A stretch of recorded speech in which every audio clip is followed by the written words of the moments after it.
Shall we start? Good morning. Yeah. Good morning, good afternoon. Welcome to the APSC Crowd Forum of Cardiovascular Disease series. Today, we will talk about the game changers in contemporary reduced ejection fraction, preserved ejection fraction, and advanced heart failure treatment.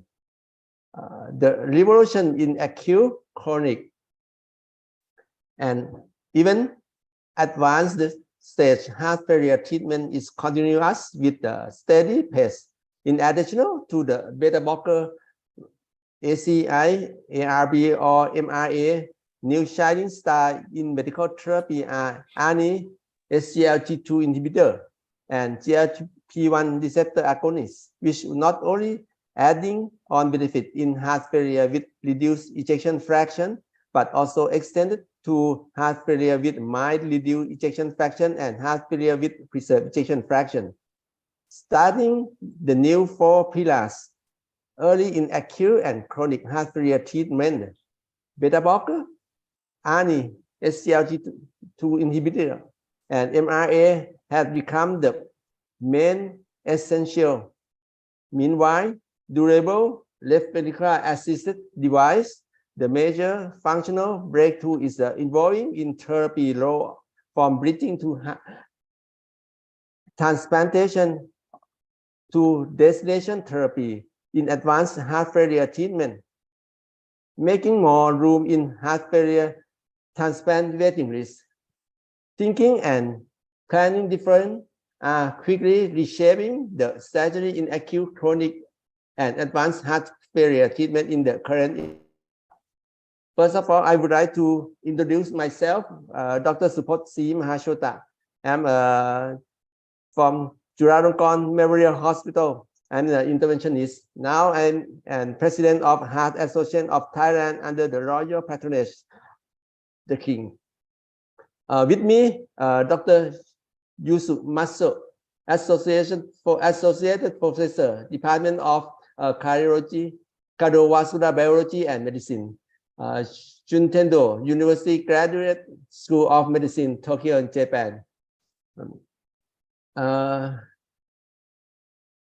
Yeah, this is a disclaimer. Okay, so I think I would like to introduce Dr. Masu to introduce the first speaker, please. Thank you, Dr. Scott, and hello everyone. I'm Yuya Matsue. I'm a heart failure cardiologist in the Juntendo University Hospital, Juntendo University, Tokyo, Japan. I'm very much delighted to be a part of this wonderful international session regarding heart failure, one of the probably hottest topics in the field of cardiology. So let me start with the first speaker, Dr. Glenn Loza Advincula from Philippines, and she's going to talk about the beta receptor dose escalation strategy of beta receptor blocker in acute and chronic heart failure treatment in Asian Pacific viewpoints. So, Dr. Advincula, please.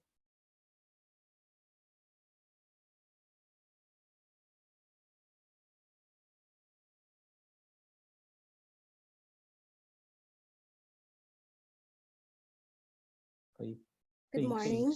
It is my great pleasure to give this talk on beta blocker dose escalation in acute and chronic heart failure Asia Pacific viewpoints. These are my disclosures.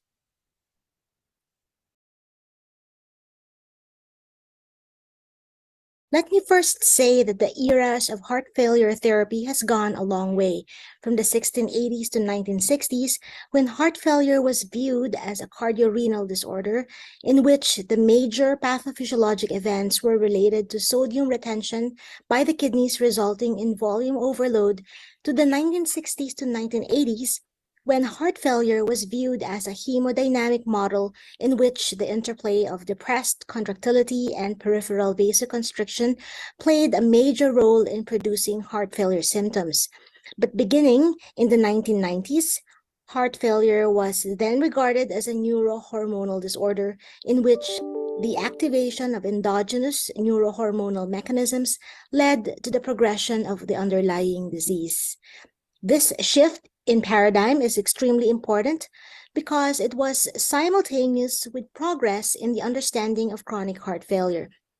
Initially viewed as a purely hemodynamic disease, it is now understood to be a disease in which activation of the deleterious neurohormonal systems and possibly inflammatory processes are responsible for a vicious cycle that is heart failure. With this understanding, beta blocker therapy status in chronic heart failure has changed from being the most hazardous drug to the most effective therapy. Since the first publication of Wagstein in 1975, this was followed by large trials such as Copernicus for carvedilol, CBIS-2 for bisoprolol, MERIT-HF for metoprolol extended release, and seniors for nebivolol. These trials have demonstrated the benefit on mortality using beta blockers for chronic heart failure. These paved the way to what we now know as the guideline-directed medical therapies across stages, which includes beta blockers as recommended in the 2022 ACC, AHA, and Heart Failure Society Association updates. In acute heart failure, however, a different story, because the inotropic state of the left ventricle is perceived as an important parameter in decreased cardiac output. Beta blocker therapy during the acute event may be suspected to be deleterious and are intuitively discontinued by the medical provider. We know that acute heart failure is divided into the following clinical phenotypes and their corresponding all-cause and hospital mortality rate, with cardiogenic shock certainly with the highest in hospital mortality rate. In very severe patients at the end of the evolution spectrum, such as cardiogenic shock, a positive inotropic agent really may be required, and hence beta blockers may be discontinued. We also know that each episode of acute heart failure is associated with additional myocardial loss, and the role of beta blockers is to prevent these events. But the prescription of beta blocker in daily practice remains an issue, and it is known from registries that beta blockers are still the last drug introduced or are discontinued during an acute heart failure event. So, do beta blockers really cause harm during an acute heart failure? And these are a few points to make. First, if the beta blocker is taken at a steady dosage for months, it likely cannot be the cause for any acute heart failure episodes. Rather, it would be more logical to focus on the event triggering the acute heart failure episode, for instance, infection or perhaps rhythm disturbance. Secondly, if the beta blocker is withheld during an acute heart failure, the drug levels still remain for some time, and the putative benefit of lessening its negative inotropic effect does not appear for a few hours. For example, bisoprolol has a half-life of 11 hours before effects even start to wane. Finally, after abruptly stopping the beta blocker therapy, a rebound may be observed, especially after long-term treatment with beta blockers. It can exacerbate angina and may increase the risk of sudden cardiac death. It is well established that there is enhanced sensitivity to beta-adrenergic agonists in patients who have used beta blockers. So what is the effect of beta blockers in acute heart failure? In the CHAMP-HF registry, looking at over 5,000 patients with hospitalization for heart failure, it was found that hospitalization is indeed associated with an increased likelihood of guideline-directed medical therapy initiation, but at the same time, there is also the de-escalation of therapies. In fact, we see here on the right panel, there is an increased likelihood of dose escalation of ACE inhibitors or ARB and MRAs, but not for ARNI or beta blockers. And these patients with hospitalization for heart failure who had guideline-directed medical therapy de-escalated or discontinued were also found to have increased rates of all-cause mortality. To look even closer, the results of the COMET study for 1 and 2-year cumulative mortality rates, those with continued beta blockers have the highest 1 and 2-year mortality rates at 28 and 44% respectively. Those with reduced beta blockers fared no better with 37% and 51% mortality rates. Those maintained on beta blockers had the lowest mortality rate. Discontinuation of beta blockers in patients admitted with acute heart failure was associated with significantly increased in-hospital mortality, short-term mortality, and the combined endpoint of short-term rehospitalization or mortality. Now, all of this data suggests beta blockers should be continued in acute heart failure patients if their clinical picture allows it. Now, when we look at data from registries such as Optimize Heart Failure, among 2,373 patients who were eligible for beta blockers at discharge, continuation and initiation of beta blockers, as you see here in blue and yellow lines at the bottom, was associated with a significantly lower risk of post-discharge death compared to no beta blocker. In contrast, withdrawal of beta blocker here at the top red line was associated with a substantially higher mortality compared with those continued on beta blockers.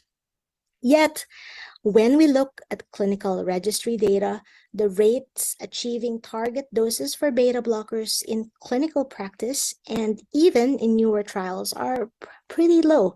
Here in the middle panel, again in the Optimized Heart Failure Registry, for example, the mean beta blocker dose was less than 50% of target doses for carvedilol, with greater than 2/3 of patients receiving no uptitration in 90 days post-hospitalization.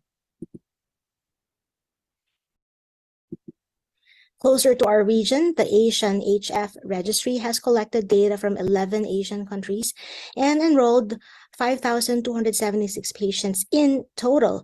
And they found that guideline-directed medical therapies at the recommended doses are also underutilized. For example, here, looking at Indonesia, it had the highest uptake for ACE inhibitors or ARBs and the lowest uptake of beta blockers. The high-income countries like Singapore, Korea, Hong Kong, and Japan, but not Taiwan, were mostly likely to prescribe beta blockers. ARB and beta blockers was prescribed in only 55 patients, 55% of the overall Asian HF cohort. For our local data in the Philippines, institutional use at the medical city of beta blockers post-discharge at 1, 3, and 6 months and at 1 year after an acute heart failure event is consistently high. You can see they're almost 90% across the board, and the most widely used beta blocker is carvedilol. And there are a number of reasons for the low beta blocker use in other regions. This includes intolerance, such as provider aversion, therapeutic inertia, real or perceived undesired side effects, along with the perception of risk and burdens of polypharmacy, resulting in lower adherence, particularly in women and older adults. Reasons for intolerability are varied, such as hypotension, dizziness, and bradycardia as the most commonly cited. And new heart failure therapies such as ARNI may reduce the systolic blood pressure by as much as 3 to 4 millimeters mercury, and it may also affect the ability to successfully uptitrate beta blockers. In accordance with guideline recommendation, beta blockers should be uptitrated to reach maximally tolerated doses whenever possible. The European Society of Cardiology provides guidelines for the initiation and uptitration of beta blockers in heart failure, suggesting low initial doses with dose doubling no earlier than every 2 weeks.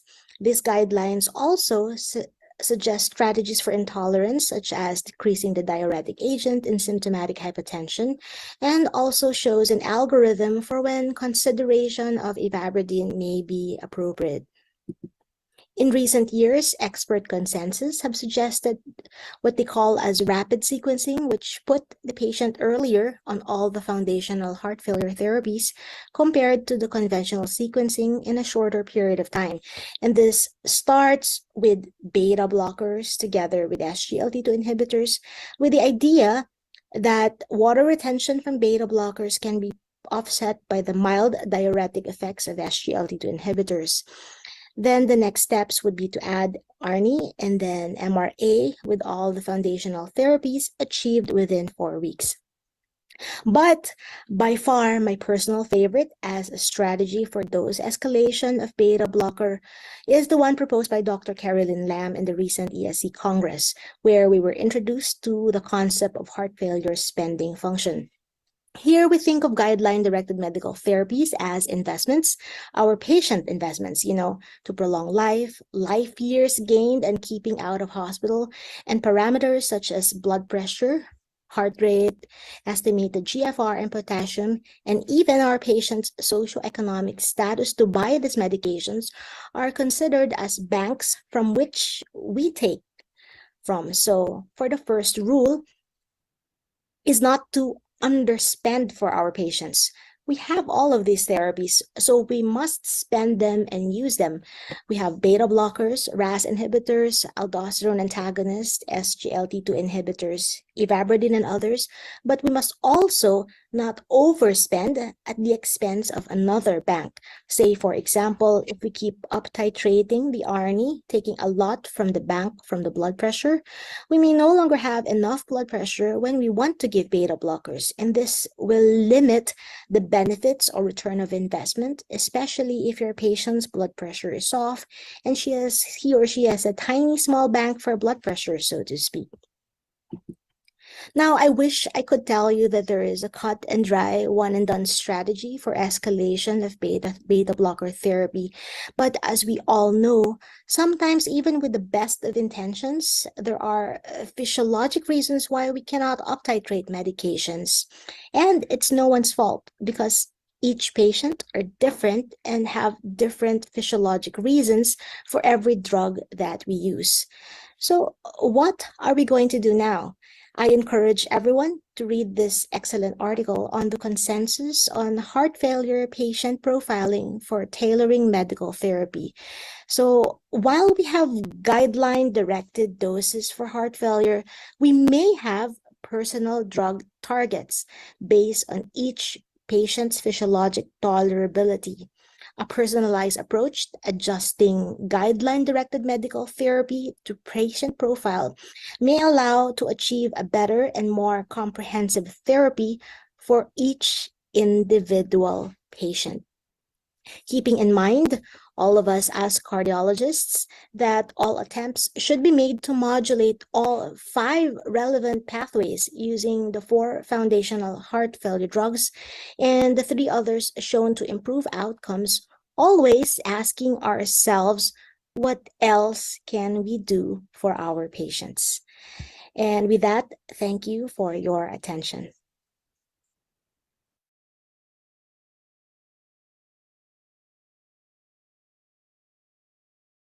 Thank you very much for a nice presentation. Yeah. And I'd like to accept this presentation is now open for discussion. So is anyone want to ask her a question? Yeah. May I ask Dr. Grenros, for yourself, what is the maximum escalated dose? Do you guide it based on the heart rate, hemodynamic, or you just try to up the maximum dose, recommendation dose?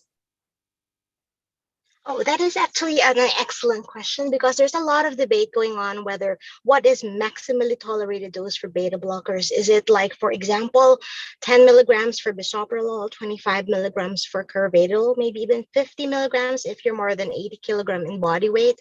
Or is it the heart rate that is achieved by your patient? It's usually 50 to 60 beats per minute as per recommendation from the Heart Failure Society Association. And And to me, it's largely still a personalized approach to patients. Sometimes when a patient has only like 90/60 in blood pressure, but the heart rate is already 60 beats per minute, and he or she is already on bisoprolol at 5 milligrams, then that's probably the maximum tolerated dose that the patient can have in terms of how much beta blockers he or she can tolerate. The other thing to mention would be that not all beta blockers are the same. So for example, carvedilol has, as we all know, an additional alpha agonist mechanism on top of the beta and beta-2 antagonist receptor antagonist functions. And this can lower the blood pressure much more than the beta selective ones like metoprolol or bisoprolol. Okay, thank you very Thank much. you. Anyone else? So let me ask you a question. My question is regarding the dose and the response for the improving the outcome association. And according to the meta-analysis, there is a lot of studies which show the beta blocker is improving the prognosis according to the dose escalation. But compared to beta blockers, ACE inhibitor and ARBs are not so much strong, doesn't have so much strong evidence regarding this association. So from this viewpoint, so do you want to prioritize beta blocker against ACE inhibitor or ARBs regarding up titration, or do you see both drugs equivalently? Oh, that's actually one of the more controversial questions that need to be addressed for beta blockers. And I'm glad you asked that question, because the paradigm shift now, since 2021, according to the ESC guidelines that were released at that time, we have moved from, slowly putting the patient on first one kind of medication like ARNI or RAS inhibitors perhaps, and then after 2 weeks adding more and more to it. Instead, what most of the experts in heart failure now suggest is that we put these patients on small doses of everything and then slowly increase these doses, and that includes beta blockers. And these are guided by what the patient's parameters have, like blood pressure, heart rate, estimated GFR and potassium, and as well as renal function. So in short, to answer your question, yes, across the spectrum of heart failure, maybe even heart failure with preserved ejection fraction, we like to use all of the medications that we have for heart failure, even on tiny doses, before actually increasing slowly one by one for each medication. Okay, great, thanks. If you have a low blood pressure like 90/60, do you recommend for the first medication? Maybe probably I would probably say beta blockers would be one of the last medications I would put on for a patient that old, knowing that they might suffer from some kind of conduction abnormality or sick sinus syndrome, and they might poorly tolerate beta blockers, but they might still do well on very, very tiny doses. So I actually I speculate that the reason that beta blockers are not as widely used based on the Asian Heart Failure Registry in Asia is because, we have a lot of the world's older population in our side of the world. So these elderly patients who have heart failure, they're not really on a lot of beta blockade, or some are not even on any beta blockade. That would probably be one of the reasons for the low medication use for beta blockers in our region. Yeah. Okay. And talking about the ibabradine, so do you sometimes use ibabradine instead of the beta blocker due to the low blood pressure? Absolutely. So ibabradine is actually available in the Philippines. I'm sure it's available in your country and other countries in Asia as well. It's it has only been available in the Philippines for the last maybe 5 or 6 years. It's a fairly new drug, but it has done wonders for patients who were on some form of beta blockers, but their blood pressure is on the softer side, like 90/60, but their heart rate is still above 60, which is above the recommended dose of controlling heart rate as a risk factor for heart failure. And as long as the patient is in sinus, we could put them on ivabradine, and as you know, it's a class 2A recommendation based on the heart failure guidelines. So yes, we use them a lot, and I dare say when we look at our heart failure registry, most of the patients that are on ivabradine are actually our elderly patients here in the Philippines. So you use the ivabradine, wait until the maximum beta blocker doses, or you add on?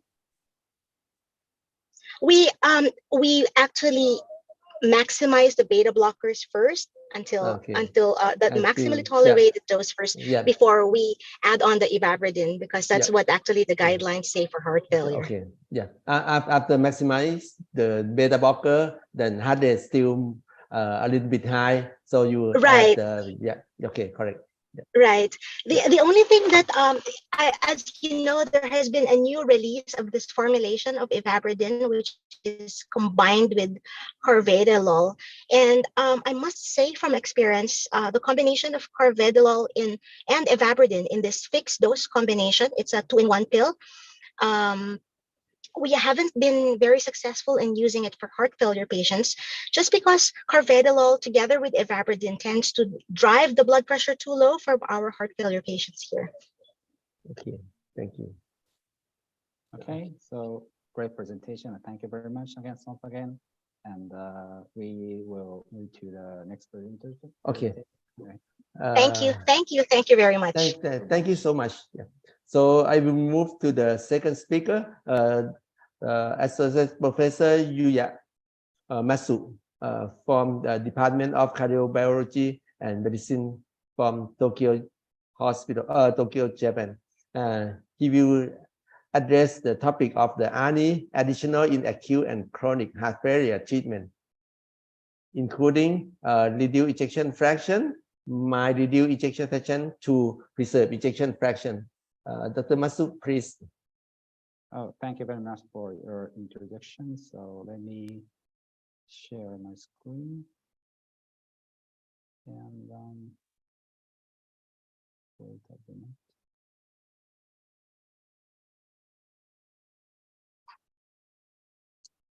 Now you can see my screen, right? Yeah. Okay, so once again, I'm very pleased to be here and give a presentation in this wonderful international webinar. And I'm UMC from the Junjin University. I'm a heart failure cardiologist. And my topic is about the ARNI. So in my presentation, using next around 20 minutes, I'm going to talk about what we can do for our patient with ARNI, probably the newest one among the full heart failure. Currently, the full heart failure medicine very much strongly recommended by guidelines. This is my COI disclosure. So let me start with the data of the Japanese patient with heart failure. The fact is the face of the cardiovascular disease in Japan is largely determined by the increasing longevity of the Japanese population over the past 50 years. The percentage of the population that is elderly, I can define it as equal or above the 65 years of age, has increased fourfold from the 5.7% in the 1960 to the 23% in the 2010, and now reach around 30%. This data from the JAIRO database, which is led by the Japanese Surgeon Society and cover all of the cardiology training hospital, showing the changes in number of the patient require hospitalization due to heart failure. And you can clearly see that its number has been increased over time. As for prognosis, we recently analyzed the prognosis of the patient who requires a heart failure hospitalization by combining three prospective AHA registries, which ended up to including more than 9,000 patients.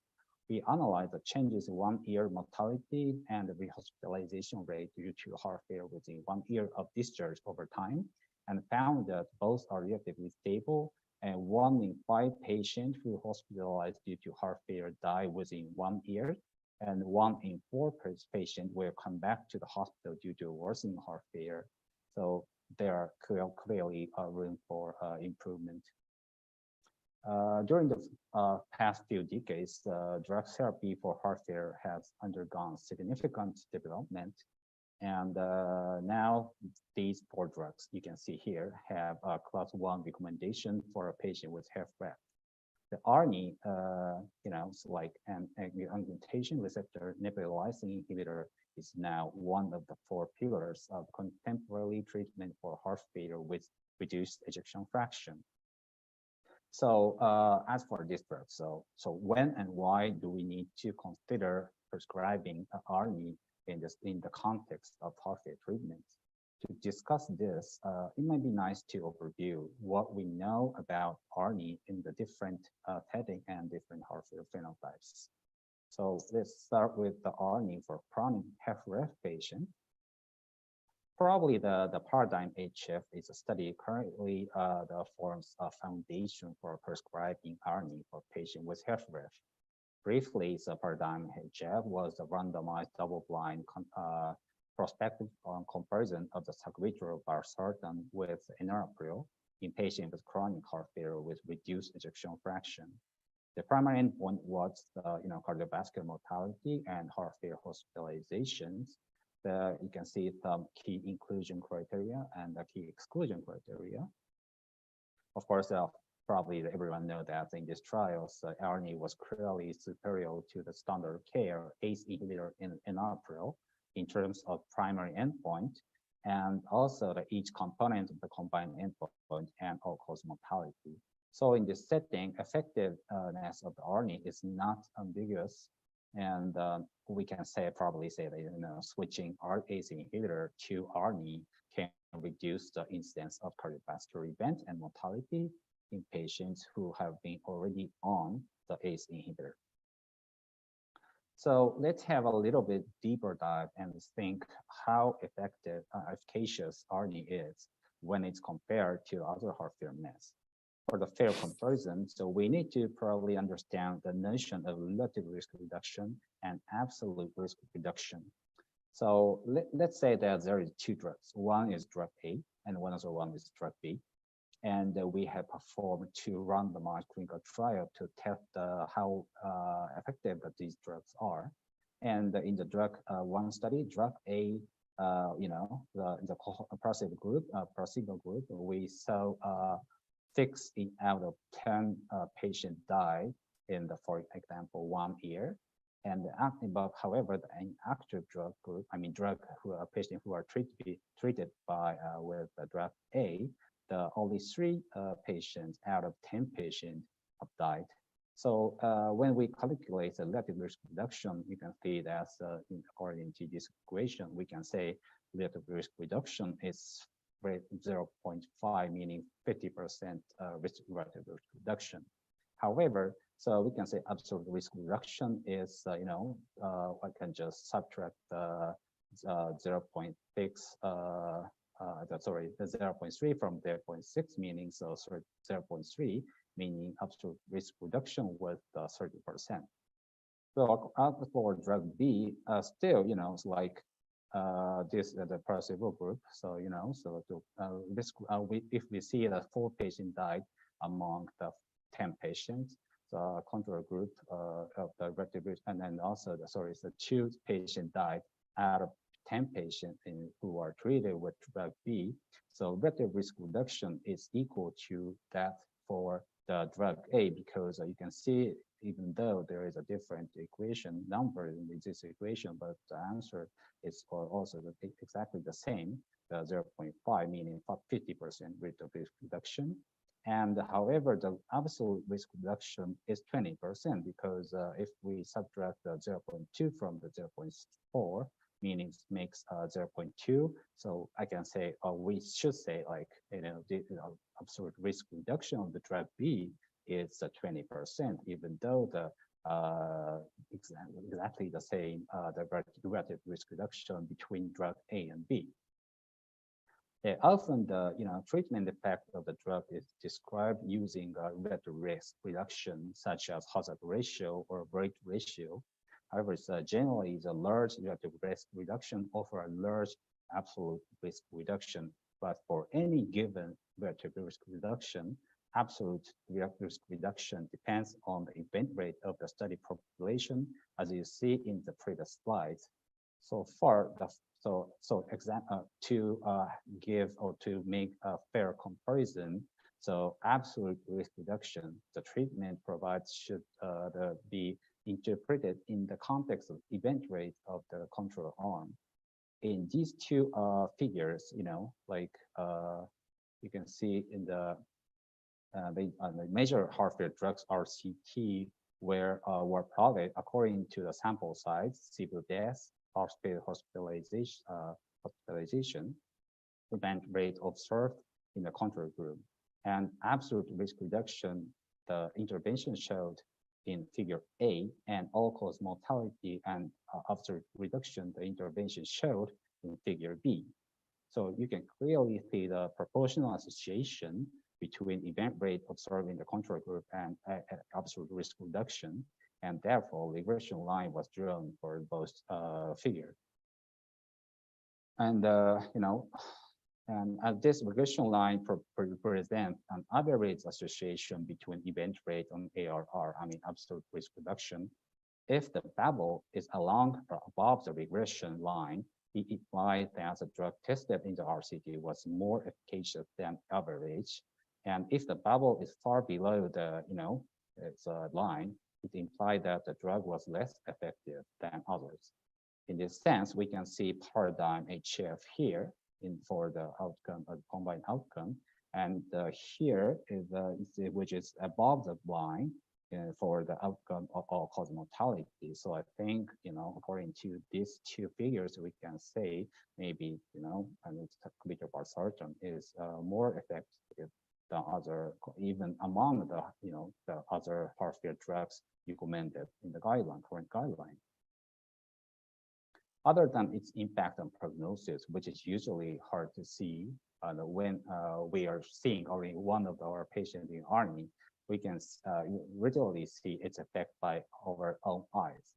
In this study, PROVE-HF, the 661 patient with impaired ventricle ejection fraction, despite being on the guideline meds, or treated with ARNI for 12 months. And the study showed decrease in TBRP correlate with metric of LV reverse modeling, such as left ventricle ejection fraction and left ventricle end-diastolic volume index. And as for left ventricle LVEF, the treatment with ARNI that ended up with a 4.8% and 9.6% increase in left ventricle ejection fraction at 6 months and 12 months of treatment.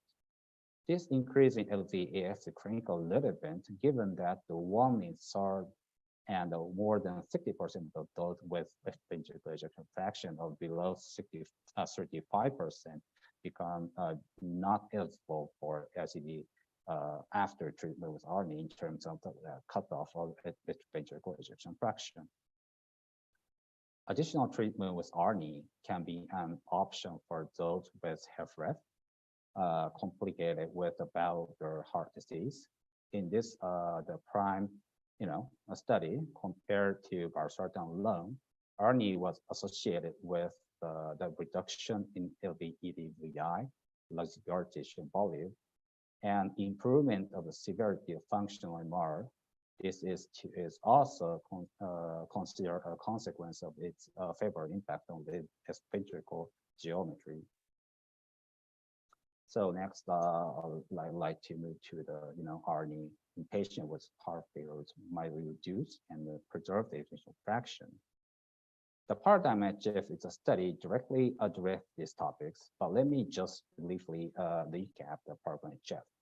The paradigm HF, more than 4,800 patients with left ventricle ejection fraction equal or above 45% were included. And also they are, all of them need to be at least a symptom of the NYHA class 2.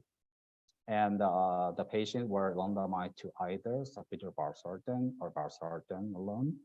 And the primary endpoint was the cardiovascular death, combined endpoint of the cardiovascular death and heart failure missions.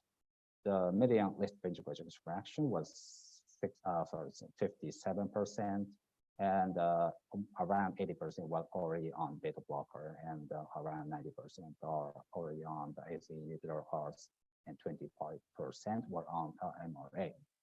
As you can see in the Kaplan-Meier curve shown here, so that the substitute valsartan did not show the statistically significant reduction in the primary endpoint of cardiovascular death plus heart failure admission. And this is very how to say? We always, of course, need to say that Paragon HF is a neutral study, but how should we consider p-value of the 0.056, 0.059? So according to this published papers, there are some interesting analysis, even though it's not pre-planned. But if the urgent heart failure visit, which is a pre-specified and prospectively collected endpoint, added to the primary endpoints, number of events increased from the 1903 to 1998 events. It makes the hazard ratio of the 0.86, and which reached the statistically significant threshold. And if changed from the educated event to the investigator-reported events, because Paragon HF adopted only the the event educated by the external education committee, and which significantly reduced the number of events. And it was if you go back to the page investigator-reported events, the number increased from the 1903 to the 2,305 events, which makes once again so has a ratio of the 0.86 and the p-value of the 0.045. The following FDA recommendations are primary endpoint where we adjudicated, but we constituted event adjudicating committee with entirely different member, and p-value was once again reached the statistically significant threshold. So according to these analysis and the primary outcome, primary result of the Paragon HF, FDA approved sacubitril valsartan HFpEF to reduce the risk of cardiovascular death and heart failure hospitalization in patients with chronic heart failure, which is shown in the Paragon HF. However, they also stated the benefits are most clearly evident in patients with ejection fraction below normal. So this is a very important, I think, suggestion from the FDA. And because this slide explains why it's very important, as Paragon HF and Paradigm HF adopted very similar study design. It was possible to combine these two cohorts and investigate whether and how left ventricle ejection fraction modified the efficacy of ARNI. In the in the left, and so you can see that upper bound of the 95 confidence interval reach does not cross the horizontal line or representing the hazard ratio of 1 up to left ventricle ejection fraction and around 55%, which implies that ARNI is associated with reduced the perceived bend in those with left ventricle ejection fraction below roughly 55%. In the the same analysis was performed stratified by sex. Interestingly, so female sex seems to be more likely to benefit from ARNI even in the relatively high left ventricle ejection fraction range. So last but not least, I'd like to touch on the implication of ARNI in patients with HFrEF, but in the acute setting. Clinical implication of ARNI in the acute setting was evaluated in the Pioneer HF. So in Pioneer HF, so 880 patients hospitalized 880 hospitalized patients with HF and left ventricle ejection fraction equal or below 40% were randomized to either ARNI or enalapril within 10 days of admission and during index, and also they need to be randomized during the index hospitalization. The primary endpoint was time time averaged proportional change in NT-proBNP concentration from baseline through weeks 4 and week 8. The time from initial presentation to randomization was 68 hours in median. So this is definitely the patient were randomized in the very acute phase, and 34% for de novo heart failure, and the baseline NT-proBNP and BNP is 4,800 in NT and around 1,000 in BNP. So which is very high, much higher than the numbers for the the value of the NT-proBNP, which we always see in the chronic heart failure study or trial. As you can see in the figure on the right, the treatment with ARNI significantly decreased NT-proBNP compared to enalapril. But of course, that is the primary result of the pioneer HF. So I do understand, even though I do understand that this findings from the exploratory analysis, and I'd like to draw your attention to the impact of ARNI prescribed in acute setting on the risk of hospitalization due to heart failure. In this you can see in the table. So in a pioneer heart failure, treatment with ARNI was associated with a statistically significant, the reduction in incident heart failure hospitalization. It's a hazard ratio of 0.56, which means 44% risk reduction. And we calculate the relative risk, absolute risk reduction as well.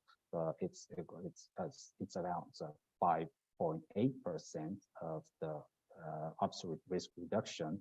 That makes the number needed to treat of 17. So this impact is very, very big. So why did we see this big reduction? As I explained earlier, so usually, absolute risk reduction get bigger as the study population is at higher risk of any given risk reduction. And patient with heart failure who needs hospitalization need to recognize a very high risk population. Among patients, for example, in this paradigm HF study, 1/3 do not have history of heart failure admission, and 1/3 have hospitalized 3 months before randomization. And then the risk of the hospitalization for subsequent worsening of heart failure increase as the time since the last hospitalization decreased. Therefore, it might be fair to say that prescribing ARNI to hospitalized heart failure patients may be able to more effectively prevent heart failure admission compared to chronic heart failure patients in terms of preventing adverse event. However, this hypothesis should be tested in future study. Another reason for early prescribing ARNI to those with worsening heart failure is as a part of aggressive GDMT. This hypothesis has been around for years, but especially in the era of the 4 pillars. But very recently, we see the result of a clinical study. This is a very famous and very practiced study at the strong HF. More than 1,000 patients who need hospitalization due to worsening heart failure, but not on the full GDMT, were randomized to either high intensity up titration or usual care. Intensity care involved up titration GDMT to the maximum dose within 2 weeks of discharge, and also ARNI was included with monitoring of the clinical status and lab value, including NT-proBNP. Primary endpoint was defined as the occurrence of all deaths or heart failure hospitalization. And 180 days of randomization, aggressive GDMT treatment was associated with significantly more improvement of signs and symptoms of heart failure and greater reduction of NT-proBNP from baseline. And as a consequence, aggressive DDT was associated with preventing adverse event, which was 8.1% reduction in absolute risk reduction. So in summary, ARNI, I'd like to finish my presentation by saying that ARNI is now one of the popular meds for chronic heart failure, HFrEF, and it further alter cardiac geometry. The efficacy of ARNI can be extended to the heart failure with very reduced on preservatives fraction, especially in the range of below normal. Hospitalized heart failure is a high-risk population. Patient may benefit more from the ARNI compared to the chronic heart failure, but this hypothesis has not been well directly addressed in the clinical study. So probably we need more data. Thank you for your attention. Okay, thank you, Professor Masu, for your excellent talk. Is there any question from the panelists? May I ask you, according to your presentation about the paradigm HFpEF, when compared with the other trial of the heart failure, it seemed to be the less benefit of the ARNI when compared with the other medication. What do you think about the outcome? Are you saying about talking about the figure? A lot of bubbles out there in there. Yeah. Yeah, I think it's figures. Sorry for my the explanation maybe not so but in that figure, ARNI was more effective than other drugs. So because if compare, usually absolute reduction should be it should go up according to the control risk of the control group. But in some drugs, in some trial, the drugs did not show the enough absolute risk reduction compared to the absolute risk of the control group. So that's the figure is saying. And according to this notion, so compared to other randomized clinical study in which the other drugs, even though the drugs are still in the guidelines, so reduction of the absolute reduction is relatively higher, out of proportion compared to other drugs as regarding the ARNI. That is the reason that I found ARNI is maybe more efficacious even compared to other heart failure drugs. Okay, thank you. There's one question from Professor Lin. Is ARNI effect dose dependent in heart failure reduced ejection fraction?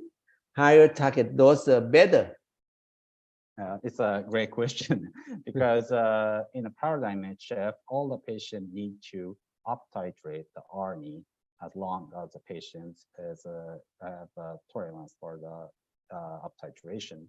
So we don't have any 3 arms like extensive up-titration or mild up-titration or something. So that makes us unable to conclude that we always need to aggressively up-titrate ARNI, even though we are seeing a very low blood pressure, for example. However, so as for the scientifically speaking, so as I said, all the patients need to up-titrate ARNI in the paradigm HF, and if the paradigm HF show that benefit, and we always need, if we want to have the benefit for our patient, we need to follow the things done in the paradigm HF. And from this the viewpoint, I think yes, the answer is yes. We need to always try to up-titrate ARNI to get the benefit most. Okay, thank you. Dr. Breda, I saw you raise your hand, please. Yes, good afternoon to all of you.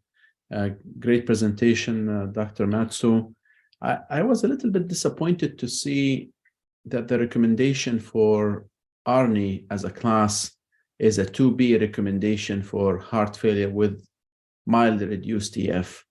I mean, I think that the Paragon heart failure raised some debate whether or not it's useful in heart failure with preserved EF, but we all know that when the ejection fraction is reduced, neurohormonal blockade in general, and with the data that we've seen with ARNI, indicate benefit.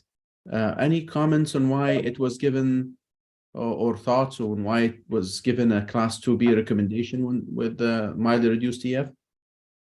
Thank you very much for your question. So I think most of the heart failure drugs which show benefit for HFrEF are given class 2B recommendation for a mildly reduced ejection fraction. Probably one of the principal reasons for that is we don't have any study which only targeting the heart failure with mildly reduced ejection fraction. All the data regarding the drug effectiveness in patients with mildly reduced ejection fraction is coming from the for example, mildly reduced or preserved ejection fraction, or the combined of the reduced ejection fraction and mildly reduced. Of course, we can just only look at the patient with mildly reduced ejection fraction to see if the drug is effective or not.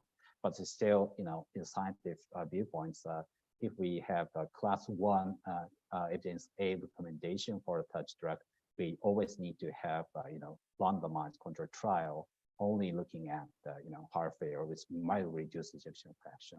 So 2B is parallel. I agree with you that the 2B might be a little bit lower recommendation. That we have a lot of data supporting the use of these such kind of the drugs for even for the mildly reduced ejection fraction.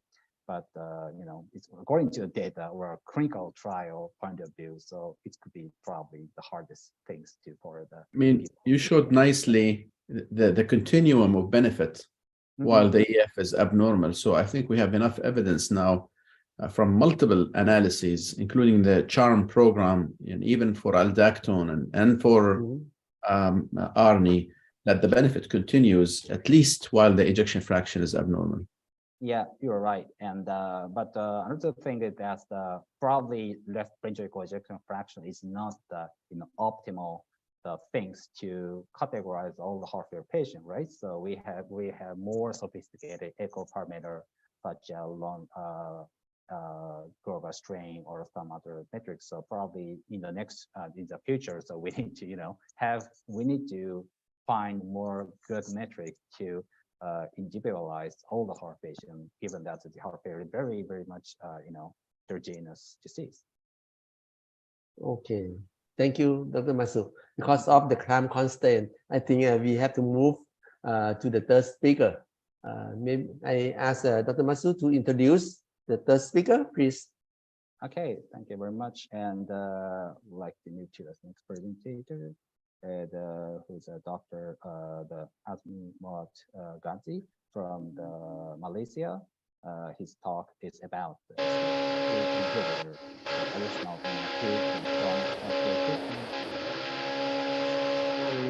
for the noise, but thank you very much. Yeah, I think we should be okay with the noise. They're sorting out something very quickly. I'm just sharing my screen now. Thank you very much, Dr. Yeo, and thank you very much for the kind invitation. Okay, is the slides okay? Yeah, okay. Okay, excellent. Okay, so thank you very much for the kind invitation and also the introduction. So I'll be focusing on the use of SGLT2 inhibitors in the addition of patients with acute and also chronic heart failure treatment. So we look at all the ejection fraction across. So reduced ejection fraction, mildly reduced ejection fraction, and also preserved ejection fraction. So okay, so first of all, I'd just like to mention that we do know that heart failure is a growing public health problem. So it is estimated about 64 million people in the world actually living with heart failure. And also, it is the #1 cause of hospitalization in patients above 65 years old. And of course, this is expected to rise mainly because of the aging population and the multiple comorbidities that we have. And it's also associated with high mortality, in this group of patients. And with each subsequent admissions to the hospital, it is associated with higher increase in terms of the mortality. So a little bit of data from Malaysia. So we run this data about 2 years ago to look at the distribution of heart failure patients in Malaysia. And the results actually shows that the mean age of heart failure patients in Malaysia is 60 years old. So this is actually, quite substantially much younger compared to the other European and also American registry around the world. And of course, similar to what we found in the other parts of the world, majority of the patients with heart failure belongs to male, and also majority of the patients with heart failure is actually belongs to the category of heart failure with reduced ejection fraction. However, I think, mind you that about 22% of patients belong to heart failure with preserved ejection fraction, and also about 11% of patients in the group of mildly reduced ejection fraction. So in terms of outcome, we have our 30-day outcome. In terms of the readmission rate is up to about 12.5%, which is very high. And looking at in-hospital mortality is up to about 3%. And our 30 days mortality is up to about 6.1%. So I think we still need to improve in terms of the management of patients with heart failure in Malaysia and also around the world as well. So just as a brief summary, I think we all know that heart failure can be divided into reduced ejection fraction, mildly reduced ejection fraction, and also preserved ejection fraction. And this is actually based on signs and symptoms, and it is categorized by LV ejection fraction. So reduced ejection fraction, 40% and below, preserved ejection fraction, 50% and above, and of course, mildly reduced ejection fraction is between 41 to 49. However, to actually diagnose heart failure with preserved ejection fraction, the ESC guidelines suggest that we need to have an objective evidence of any structural and also cardiac function abnormalities, and including a raised NT-proBNP as well. So these are, criteria in terms of making the right diagnosis for patients with heart failure. So in the next 15 minutes or so, I'll be talking about SGLT2 inhibitor. And I think we're quite familiar with this agent because we have been using this for our type 2 diabetes. And of course, in the nephrons, all the filtered glucose that we have mainly will be absorbed and hardly anything will be passed in the urine. But the SGLT2 inhibitor acts on the proximal tubule and it will prevent the reabsorption. So majority of the glucose and the sodium will be excreted in the urine, and this will lead to glycosuria, loss of calories, from the glycosuria, and also there's some modest blood pressure reductions as well with the treatment of SGLT2 inhibitor. Of course, I think there have been a few postulated mechanism of actions that can actually give a beneficial effect for patients with heart failure or cardiovascular disease. And some of them, of course, in terms of the effect of natriuresis, in fact of improving the kidney and cardiorenal physiology. And of course, there are other in terms of mechanism that has been postulated, but we still don't know what is the actual mechanism that actually improve, patients in terms of the mortality and heart failure hospitalization in patients with heart failure. A little bit about a story about SGLT2 inhibitor in patients with cardiovascular disease. Of course, we've been using this for many years for our type 2 diabetes patient. And of course, in type 2 diabetes, as an agent, as a treatment, we require an cardiovascular outcome trial. And some of the cardiovascular outcome trial in particular, DECLARE and MRA, looking at dapagliflozin and empagliflozin, actually shows prevention of heart failure in patients with type 2 diabetes. And of course, moving on to that, I think is actually looking at the treatment of heart failure with or without type 2 diabetes. And this is emphasized in these clinical trials. And I will go through some of the clinical trials, including in patients with heart failure with reduced ejection fraction, heart failure with preserved ejection fraction, and also looking at its treatment options availability in acute heart failure as well. Briefly, I would like to mention the AMPLA-REDUCE. This is for heart failure with reduced ejection fraction. The study design is mainly looking at patients who are still symptomatic despite the standard of care of treatment of ACE, ARB, and ARNI, plus a beta blocker and also an MRA.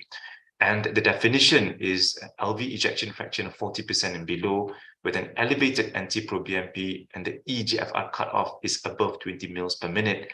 And this can be either patients with type 2 diabetes or patients without type 2 diabetes. So it is randomized with the use of empagliflozin 10 milligrams daily versus placebo. And as I mentioned, this is on top of the standard of care of the 3 pillars of treatment that we had before, with regards to heart failure with reduced ejection fraction. We are very happy to see the results of MRA-REDUCE, as you can see here, in terms of the significant reduction of the primary endpoint. There is a 25% relative risk reduction in terms of the composite endpoint of time to cardiovascular death or first heart failure hospitalization.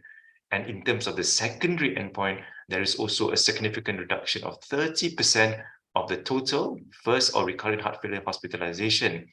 And also at the same time, we can see some renal preservations as well with this treatment in patients with heart failure with reduced ejection fraction, because there is an evidence to suggest a reduction in the eGFR decline.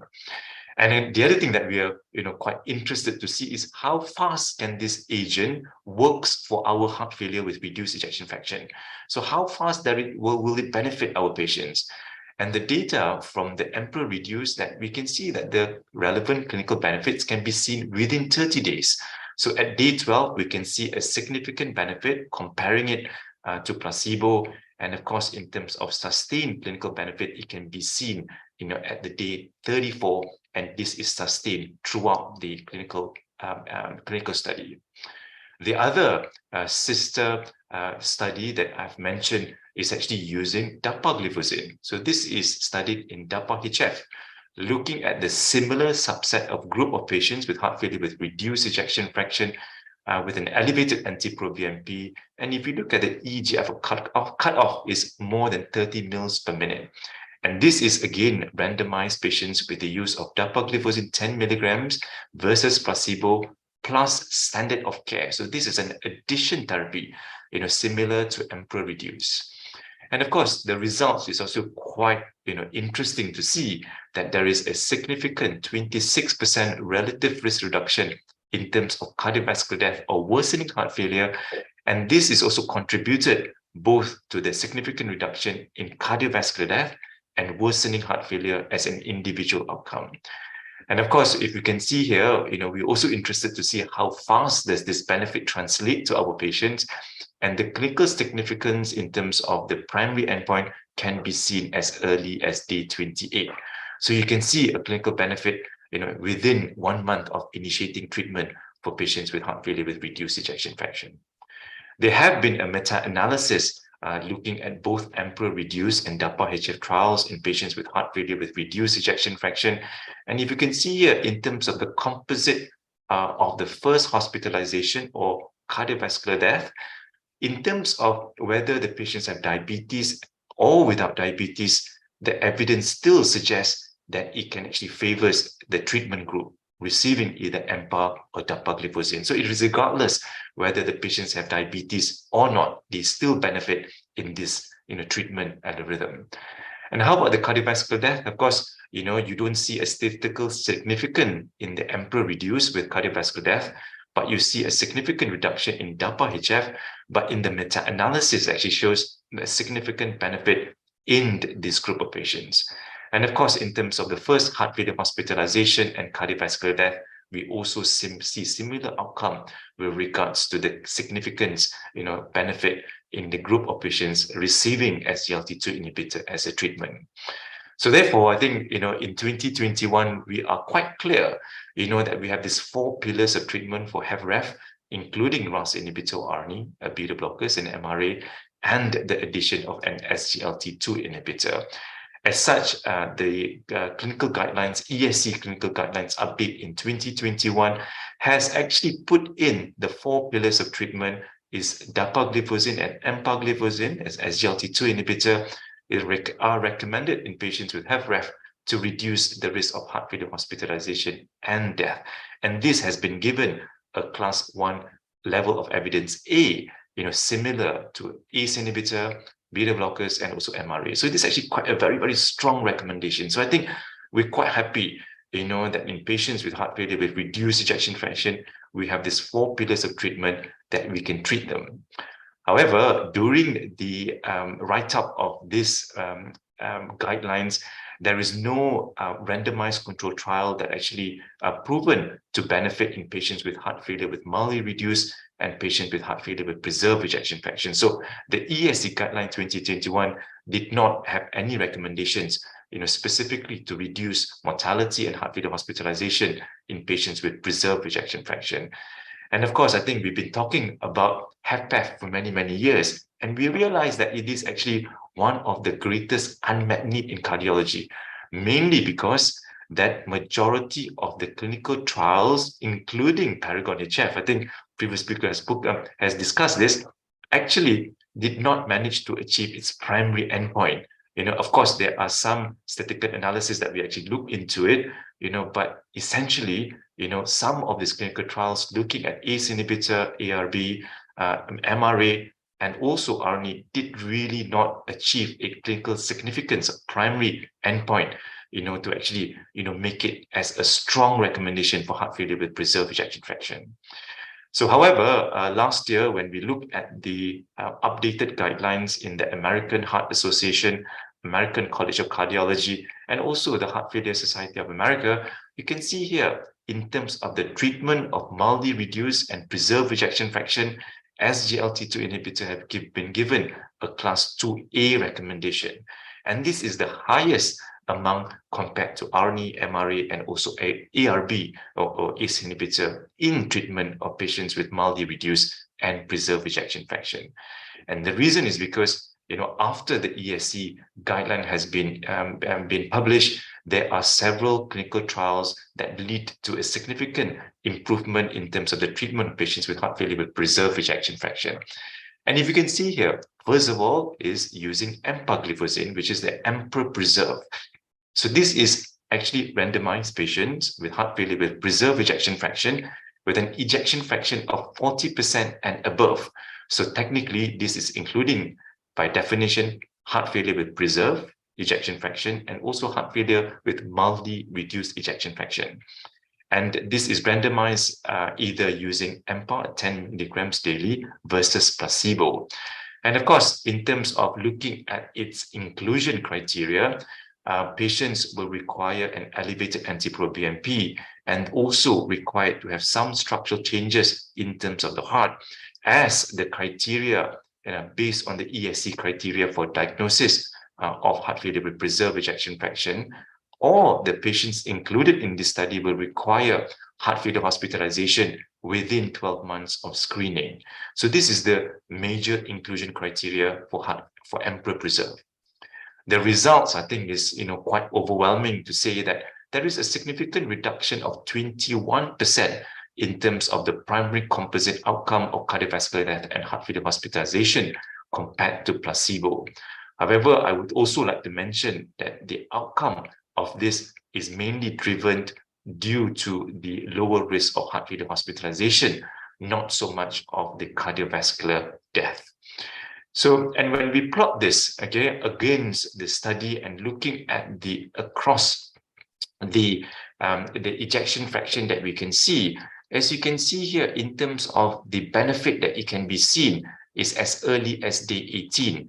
And this clinical benefit can be seen across the study period, of the EMPEROR-Preserve. So we can see that, when we initiate treatment with SGLT2 inhibitor with empagliflozin, you can see a significant clinical benefit as early as day 18, and it is sustained throughout the clinical study. How about, across ejection fraction? So this is what we call the EMPEROR pool, because the EMPEROR, they have a similar study, as I mentioned earlier on, which is the EMPEROR-Reduced, and they pulled it together with the EMPEROR-Preserve. So you can see here in terms of the ejection fraction benefit, okay? So you can see here, LV ejection fraction does not really influence the effect because the hazard ratio of empagliflozin actually always below 1 across the ejection fraction. However, when we look at the confidence intervals, it actually crosses 1, in the range between LV ejection fraction of 60 to 65%. So I think indeed we can see, that when we pool the data from MPRE reduce and MPRE preserve, technically patients will benefit, whether they have heart failure with reduced, mildly reduced, or heart failure with preserved ejection fraction. Similar that we can see in terms of the benefits in patients with total, first, and recurrent heart failure hospitalization. So when they pool together the effect of empagliflozin across ejection fraction, and you can see here, similarly, the benefit of total, which includes first and recurrent heart failure hospitalization, is seen across ejection fraction. So the other sister trial in heart failure with preserved ejection fraction is DELIVER. So this is looking at dapagliflozin versus placebo in patients with heart failure with preserved ejection fraction. However, there are a few things that I would like to point in these clinical trials, and it's actually looking at some of the group of patients that is understudied. So especially in patients with an ejection fraction of above 60%. So if you can see here, up to about 30% of patients, whether it's in the treatment group or in placebo group, actually have an ejection fraction of above 60%. And number two, I would like to also mention that they include up to about 18% of patients who has heart failure with improved ejection fraction. So they had a prior LV ejection fraction of less than 40%, and then they improved more than 10%, and there is an ejection fraction of more than 40% that has been included in this study. And of course, we are also interested whether how many Asians are included in the clinical trials. Up to about 20% of patients are included in this trial.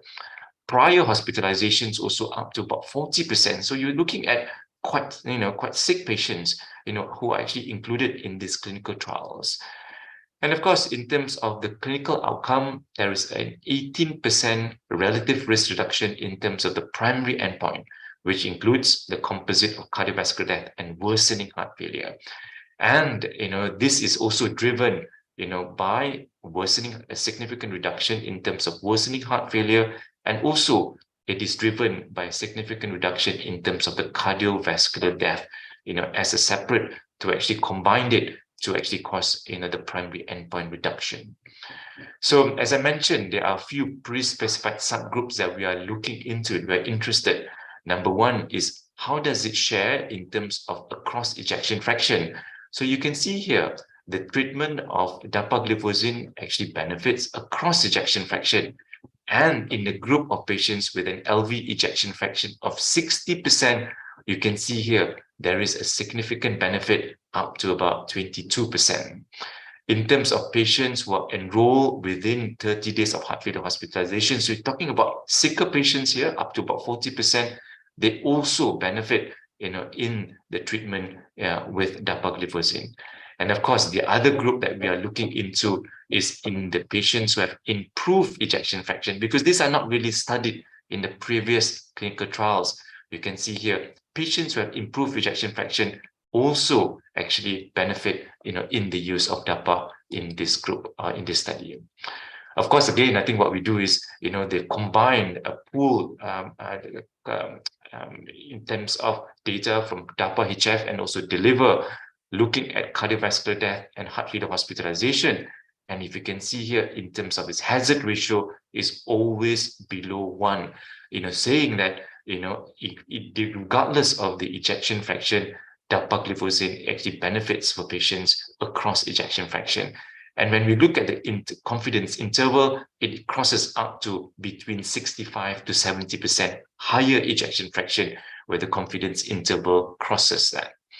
And of course, I think we also like to, compare this with other heart failure treatment, including ARB, ARNI, MRA, and also, another SGLT2 inhibitor, empagliflozin. If you can see here, with regards to the attenuation of treatment or benefit, dapagliflozin can go as high as possible, up to about 65 to 70%. The empagliflozin up to about 60 to 65%, which is not really seen, in the other therapies, including ARB. And of course, the previous speaker has mentioned about ARNI, and the attenuation is seen, above ejection fraction, which is normal, about 50 to 55% really. So I guess, what is the data that we have for SGLT2 inhibitor. So, there are some, of course, a lot of data with regards to the prevention of heart failure that we can see, but specifically in patients with heart failure, DAPA and MPA has been seen to benefit in patients with heart failure with reduced, heart failure with mildly reduced ejection fraction, and heart failure with preserved ejection fraction. And on top of that, of course, we have also seen that DAPA can actually improve, actually benefit in patients with heart failure with improved ejection fraction. So, in the next few minutes, I'll just talk about acute heart failure. So, first of all, how or when is the best time to initiate or to start a treatment with an SGLT2 inhibitor? Because we do know that patients who are admitted with acute decompensated heart failure, once they are discharged, there still remains to be in a viable group, isn't it? So they're high risk of readmissions, and of course, each readmissions increases, their risk of mortality further. So this is actually studied in what we call an EMPAL study. So this is using empagliflozin 10 milligrams versus placebo, and this is inclusive of patients who are actually hospitalized with acute heart failure. They can be either de novo or whether they have a decompensated chronic heart failure. So they'll be randomized either using dapagliflozin of 10 milligram versus placebo. And of course, all these patients, this is not a treatment of acute heart failure, but it is a treatment of in-hospitalization. So the patients will require to be stabilized before they initiate on the SGLT2 inhibitor. And the definition of stabilized patients who are admitted is, number one, is they have to have a systolic blood pressure of 100 millimeter mercury and above.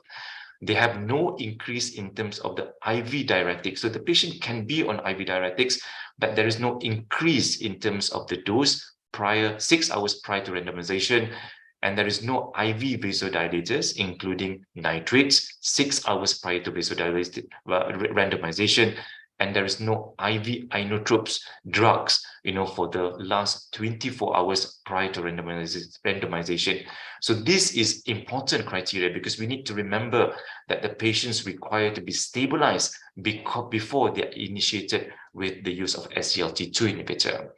They actually use a statistical analysis of win-win ratio. And what they found that up to about 36% of patients in the EMPA group actually are more likely to experience a clinical benefit compared to placebo. This includes to time to death, heart failure event frequency, time to heart failure event, and also in terms of their functional class improvement as well. So indeed, I think, it is quite substantial to say that patients who we can start the use of SGLT2 inhibitor as early as possible once they're stabilized during the acute admission, and we can see a significant clinical benefit with this group of patients. Of course, what we're interested to see is whether there's any differences in patients with de novo, patients who have just recently been diagnosed, or patients who had known to have heart failure but decompensate. We can see here, both group actually benefits in this treatment. And of course, in terms of across ejection fraction, because EMPALs include across ejection fraction, whether it's HFrEF, mild reduced or preserved ejection fraction, you can see here in terms of the benefits is seen, regardless of whether the ejection fraction is less than 40% or above 40%. Another sister trial in acute heart failure is also using dapagliflozin. So this is called the DAPA ACT HF trial. And this is including about 2,400 patients and currently being enrolled, and the primary completion is expected to be in February this year. So we will wait, with the results of ACT trial and DAPA ACT trial to see whether it's quite similar, with the empagliflozin outcome trial in the EMPULSE trial. Of course, the other thing is I would like to mention that how safe is this treatment that can be given in patients across ejection fraction. I think the data that we have seen from heart failure with reduced, heart failure with preserved ejection fraction, and also heart failure who patients were admitted with acute decompensated heart failure, it is safe for us to initiate this treatment as soon as possible. And of course, one of the things that we like to mention is that it is well tolerated regardless of their blood pressure, regardless of their heart rate, regardless of their CKD. Of course, there is an eGFR cutoff, and also regardless of the presence of atrial fibrillation. So I think you can use the treatment across ejection fraction. And the other things I would like to mention that in terms of the SGLT2 inhibitor, compared to the other heart failure therapies, it is quite easy to use because it's a one daily dosing. It's a single dose of 10 milligrams, regardless whether it's DAPA or EMPA, and there is no requiring to be titrated. This treatment does not to be up titrated. So my last slide is to say that in terms of the treatment algorithm for heart failure with reduced ejection fraction, mildly reduced ejection fraction, and preserved ejection fraction, what we have seen so far, the clinical evidence suggests that only SGLT2 inhibitor that is strongly recommended across ejection fraction. And you don't see this so much in regards to beta blocker, ARNI, as we discussed earlier on, and also MRA. And of course, SGLT2 inhibitor can benefit up to about 60 or 65 LV ejection fraction. But the question is, what is normal ejection fraction? That's something that we, still uncertain really, but then we can see, regardless of the ejection fraction, the benefit that we can see in the SGLT2 inhibitor is being seen. With that, thank you very much. Thank you very much for a wonderful talk regarding the SGLT2 inhibitor in the patient with heart failure. So, does anyone have questions or no comments? Okay, there's one question from Dr. Lin. Any specific group of or phenotype of HFrEF will be more expected to benefit from SGLT2 inhibitor? Okay, with regards to heart failure with reduced ejection fraction, it is across it's across subgroup analysis. So all the subgroup analysis shows that, regardless whether it's female or male, regardless of diabetes or non-diabetics, both of this, all the subgroup actually shows benefit. So there is no real, subgroup, that actually, benefit for it. The only thing that I would like to mention in our experience is in patients who are elderly, I think we have to be a bit more cautious, because of course, some Asians, our weight is lower than the European counterparts, isn't it? And we actually seen, some of our elderly female especially actually lose a lot of weight. And of course, they have some complications with regards to UTI and also, a little bit of that, but majority of it can be tolerated quite well, really. Okay, thank you. Thank you. And Dr. Glenn was Hi, great talk, Dr. Ghazi. Thank you. I just wanted to ask if in real world practice in your country, has SGLT2 inhibitors been used in the hemodialysis population? Because we all know there's an EGFR cutoff for the use of SGLT2 inhibitors. But I'd like to say that here in the Philippines, more and more nephrologists actually allow heart failure and cardiologists to prescribe patients who are on dialysis with SGLT2 inhibitors. And I wonder if you have any experience regarding that. Thank you very much. In fact, we have one patient today, which I saw earlier this morning, and patients who are actually on hemodialysis, that they have been started on SGLT2 inhibitor. We have more, from our experience, we have more experience using ARNI in patients. I think, of course, you have to be very careful with that as well, in patients with hemodialysis as well. But at the moment, we've started using it with SGLT2 inhibitor. There are some resistance with the use of it, but the ones that we have used so far, I have not seen any real adverse effect. But for us, it's very important. We need to discuss it with the patients, because it's off-label. We have to use it in very, very cautious. And I think in a meeting like this, I think we should be very cautious because we don't want people to start using it without very close monitoring. My advice is, if you want to use it, you need to discuss it with the patients very, very clearly. Tell them that it is not, it is, we are using it off-label, and you have to be monitored very, very closely. But I do agree, some clinicians use it here as well, both SGLT2 inhibitor and ARNI as well. Yeah, I think it's very, very, very have to. It's not the good recommendation now because of we don't know yet that the basic mechanism is it's a diuretic effect or other than lower the glomerular filtration or something like that. Yeah. So we Yeah, don't know the real mechanism for the SGLT2 inhibitor. Is right? Yes, Yeah. that's right. Yeah, so we have a lot of push with the use of this agent more from the cardiologists, but I think from the nephrologists, I think they're still, very resistant for us to initiate this, this good treatment. But I hope we have more data, especially in patients with end stage on dialysis, isn't it? Okay, it's quite interesting group. Yeah. Yeah, very Okay. much interested in this drug. So I think we have to move to the next speaker. I think the GLP-1 receptor agonist is quite new for us cardiologists now. They try to move on to treatment of the heart failure more than diabetes and body weight reduction.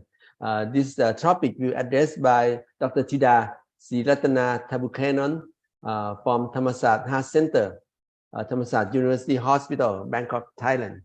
Please, Dr. Chida.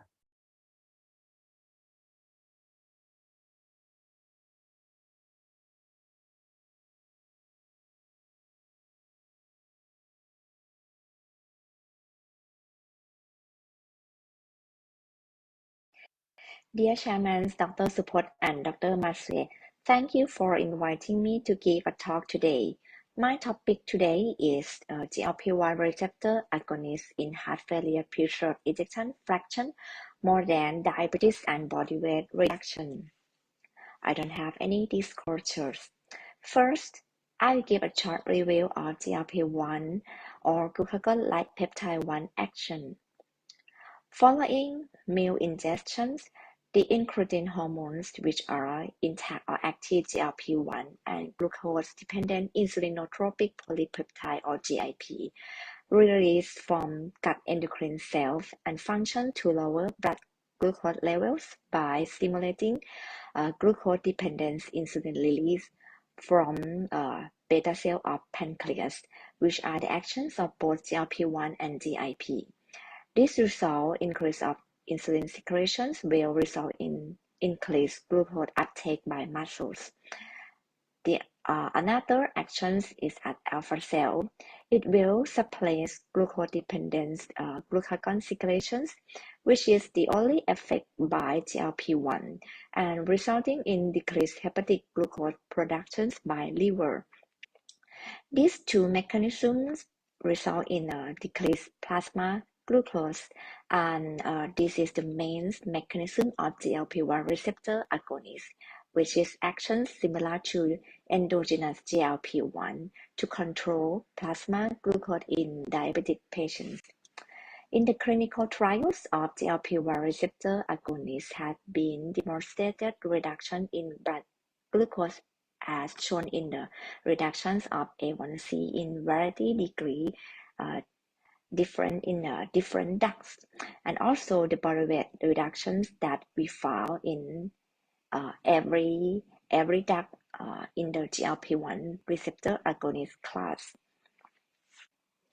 So the effects of the GLP-1 receptor agonist will occur via activations of the GLP-1 receptors. The receptors are not only found at pancreas, but also found at many organs. At pancreas, binding of GLP-1 or GLP-1 receptor agonist to GLP-1 receptors will activate the intracellular downstream pathway, then increase intracellular cyclic AMP and increase intracellular calcium, resulting in insulin release. At liver, the binding of GLP-1 or GLP-1 receptor agonist to the receptors will result in a decreased hepatic glucose production. At adipose tissue, will increase the lipolysis, fatty acid synthesis. At muscle, increase glycogen synthesis, increase glucose oxidation. At brain, it will decrease appetite and increase satiety, and this is the one mechanism of body weight reductions in the patient treating with a GLP-1 receptor agonist. At kidney, it will increase lactic uriasis. at heart or cardiovascular tissue is the main that we talk today for the direct effect of the GLP-1 receptor agonist in heart failure, preserve EF. The density of GLP-1 receptor in cardiovascular tissue has been found more at atrial tissue more than ventricle and more than vascular tissue compared to the pancreas with more density, the most density in the pancreas. The pathophysiology of heart failure preserved ejection fractions is different from heart failure radial EF. In preserved ejection fractions, it occurs when the patient has risk factors such as obesity, inactivity, high blood pressures, or other cardiovascular risk factors, and result in a pressure overload, resulting in myocardial dysfunctions. And after that, we'll increase the LA site, increase the LV hypertrophy, have diastolic dysfunctions, and epicardial fat and inflammations were the main mechanism of pathophysiology and HFrEF preserve EF2. So the target of the treatment in HFrEF preserve EF today's pathophysiology will get the benefit in this kind of patients. The study of GLP-1 receptor agonist shown that GLP-1 receptor improve diastolic dysfunctions. As we mentioned today about the heart failure preserve EF, about the diastolic dysfunctions. Before that, GLP-1 receptor agonist improve or decrease E prime ratio, decrease LA volumes in patients with preserved ejection fractions or diastolic dysfunction. Next, for the comorbidities of heart failure preserved EF, such as hypertension, we found that the treatment of a GLP-1 receptor agonist associated with blood pressure reductions, and this is associated with increased ANP, which are secreted from the atrial tissue after activation of the receptor at the atrial tissue. In animal study, has shown that the mice treating with liraglutide shown increased ANP levels after treating with liraglutide. And on the left-hand picture show that blood pressure reduction after liraglutide given in the angiotensin II induced hypertension mice was attenuated after natriuretic peptide receptor agonist. That means the blood pressure reductions after GLP-1 receptor agonist may associated with natriuretic peptide pathway. The secretion of ANP of an atrial tissue occur after GLP-1 receptor agonist activation or bind to GLP-1 receptor and activate cyclic ANP and then EPAC2s. Activation of cyclic ANP also activate protein kinase A, ERK, and also together with activations of phosphorinositol 3 kinase pathway that will decrease the cardiac myocyte apoptosis that might beneficial effect of the activation of GLP-1 receptor at cardiomyocyte. The reduction of blood pressures also demonstrated in clinical study of GLP-1 receptor agonist trial with reduction in both systolic blood pressure and diastolic blood pressure. So after ANP released into circulation, the mechanism of reduction blood pressure of ANP is bind to transmembrane receptor at endothelial cell that increase permeability, binding to vascular receptor at vascular smooth muscle cell, resulting in vasodilatations, and at kidney, binding to the receptor at the kidney result in increased sodium excretions. This combined mechanism will result in blood pressure reductions. Another action of ANP and has the beneficial is at the adipocytes. It will increase the lipolysis at adipocytes. This is a summary of the mechanism of lowering blood pressures in the patient treating with GLP-1 receptor agonist, not only by the mechanism of ANP, but there also has been found other mechanisms that may associate with the blood pressure reduction, such as smooth muscle relaxations and vasodilation via nitric oxide independent cyclic GMP dependent pathway, or sodium excretion via ANP dependent and independent mechanism at the proximal convoluted tubules. This is the first direct effects of GLP-1 receptors at the cardiovascular tissue by reduced blood pressure, which is the most common comorbidities of the heart failure preserved patients. So the second, liraglutide causes epicardial adipose tissue reductions. Although there's no clinical outcomes has been studied in this effect, but we know that epicardial adipose tissues is associated with increased cardiovascular risk in patients with heart failure and is one of the pathophysiology in heart failure preserved ejection fractions. It associates with systemic inflammations and may be one of the pathophysiology of the heart failure preserved ejection fractions. The effects of GLP-1 receptor agonists in epicardial adipose tissue reductions found early as 3 months after initiation of the therapy and sustained for 6 months after the liraglutide treatment. The next, liraglutide therapies in animal studies has been shown that it associated with decreased cardiac hypertrophy and fibrosis. This is the cross-sectional area of the cardiomyocytes in the mice treating with angiotensin II induced cardiomyocyte hypertrophies, and it will reduce after liraglutide treatment. Also found in the histology or cross-sectional histology of the cardiomyocytes. After angiotensin II therapy, cardiomyocytes appear more hypertrophy and will reduce after liraglutide treatment. This also shows reduction in collagen strain in myocardial tissue.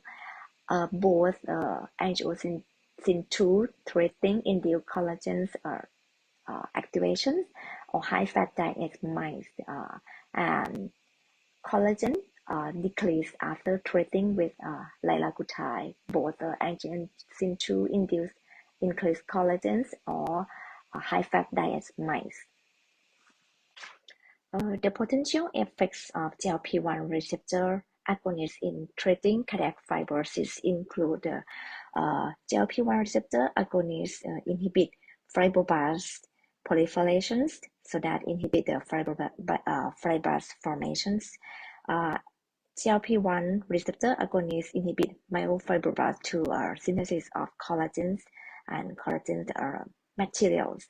Inhibit macrophage, that macrophage include in the reactive oxygen species induce inflammation, so that inhibit macrophage, so decrease productions of reactive oxygen species, induce inflammations, induce apoptosis and collagen depositions, and also inhibit the myocardial fibrosis via inhibit NF-kappa B cell. And GLP-1 receptor agonists also associated with decreased inflammatory markers such as tumor necrotic factor alpha, interleukin 6, intercellular cell adhesion molecule 1 or ICAM1, inducible nitric oxide synthase or INOS, or NF kappa beta with associated with cardiac fibrosis in cardiomyocytes, and significantly reduce expressions of anti-inflammatory chemokine, which is the interleukin 10 in the macrophage cell line. In summary, GLP-1 is a gut incretin hormone which secreted from gut endocrine cells. GLP-1 binds to GLP-1 receptors, which are located in various organs, including cardiovascular tissue, and provide multiple beneficial effects. GLP-1 receptor agonist binds to GLP-1 receptor and activates the intracellular downstream pathway similar to endogenous GLP-1. In heart failure preserved ejection fractions, there are no specific clinical trial of GLP-1 receptor agonist in these populations. But the summary of the effects beyond about body weight reductions and diabetic treatment in GLP-1 receptor agonists, I will summary in this slide. Lower blood pressures from vasodilatations and fluid reductions by natriuresis by increase ANP, decrease inflammations, decrease oxidative stress, decrease epicardial adipose tissue, and decrease cardiac fibrosis, decrease cardiac hypertrophies have been postulated to be favorable effects in heart failure preserved EF patients beyond blood glucose and weight reduction. Thank you for your attention. Thank you, Dr. Thida, with the great presentation. Yeah. Is there any question? As you mentioned, the mechanism is very, very good for the heart failure patients. Do you think that the GLP-1 receptor agonists are the same? I mean that this is the class effect of this group of medication. Actually, there are many kinds, many different types of GLP-1 receptor agonists. I'm not sure because we don't have clinical trials about GLP-1 specifically in the patients with heart failure preserved EF. So I'm not sure about that because I don't have any information, but it might be different because GLP-1 receptor agonists, there are different structure in the medications of the GLP-1 agonists. Thank you. And may I ask you a question? Like, yes, thank you for a great presentation. Your talks give me a very, positive impact. The information regarding this drug on the cardiovascular system and the heart failure mechanism, and also, but my question is, if so, why we didn't see any impact of this drug on the heart failure events or occurrence in the patient with diabetes patient in the cardiovascular outcome trial, which has been done for this drug, unlike SGLT2 inhibitor? Do you think target population is wrong, or that intervention is not so good, or any specific reason for not seeing? Yes, that's very excellent question. The thing that I think that the mechanism of GLP-1, one that I mentioned, that it increases intracellular calcium, that might be not very good in the heart failure patients. That might the concerns mechanism that might affect that the result that we didn't see beneficial or positive outcome trials such as in other medications. I think that is the main mechanism that controversy, because of the GLP-1 receptor agonist trials in heart failure EF didn't show any clinical benefit about heart failure, and also we don't have a clinical trial in heart failure preserved EF. Great, thanks. So we have to wait for the clinical trial. But I think the endocrinologists use the GLP-1 quite often, not like our cardiologists. I think, yeah. I just try the GLP-1, but not for the heart failure patients. Yeah. Yeah. But actually, in recommendations, if the patient has contraindication for GLP-1 in the patient with heart failure and with diabetes, GLP-1 receptor are also safe, but even in neutral heart failure clinical outcome, but it's safe. Yeah, GLP-1 this drug is one of the two diabetic drugs recommended for preventing the cardiovascular events in the guidelines. So it's not, well, still it's a very important drug even for us, right? Cardiologists. Yeah. Professor Lin, please. Well, I think in Taiwan, more people using GLP-1 ARA as weight reduction. Drugs. It's same as very Thailand, famous in Taiwan. Yeah. That's why I'm issuing this topic is because seems in Taiwan we are losing the target. We're focusing more on weight reduction. So it's great to know that from Dr. Sita that it seems that the very interesting to note that the intracellular calcium could be not so good effect for GLP-1 receptor agonist, maybe, but it did reduce the body weight. Yes. Yeah, it's just good to know that it's only because it's reducing your appetite. That's why it reduces the body weight. Yeah. Yes, in Taiwan, so many rich lady, they are hungry for this drug. They even wipe out the whole market for the kind of needle for the injection. Yeah. It's There's in your hospital the shortage of the needle. So really? we can, yeah. Really? It's interesting. I didn't expect kind of side effect. I don't know. It's quite surprising. Thank you for the good insight. Yeah. Okay. I think we move on the last speaker. Maybe introduced by Dr. Masood, please. Yeah, thank you very much. And our last speaker is Dr. Filas Badr from UAE, and his talk is about LVAD in advanced heart failure treatment. You know, so from the bridge to transplantation to destination therapy. So please go ahead. Thank you very much for giving me this opportunity to participate with you from United Arab Emirates, specifically from the Cleveland Clinic in Abu Dhabi. I am sharing my screen now. I hope you can see my presentation.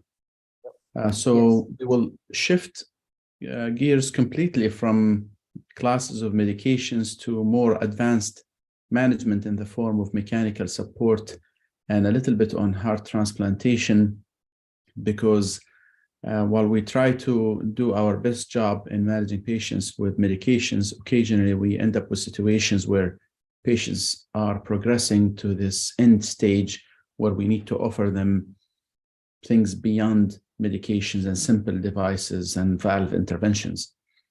So I'm gonna go ahead and start with a case. This is a 14-year-old female patient who was transferred to us from Oman, actually, with acute decompensated heart failure complicated by cardiogenic shock and multi-organ dysfunction. The patient felt unwell for 7 days prior to the admission to the outside hospital, complaining of abdominal pain, nausea, and persistent vomiting, complaints that are usually passed as abdominal issues and without thinking much of the heart, especially in younger patients.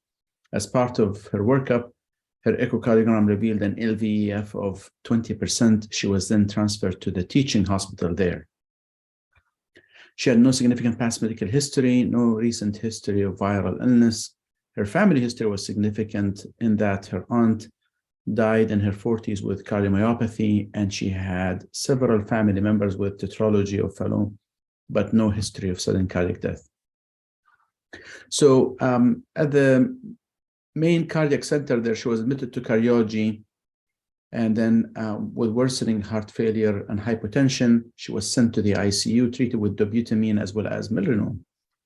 She was diuresed with furosemide as a continuous drip. The diagnosis familial dilated cardiomyopathy was made, now complicated by cardiogenic shock.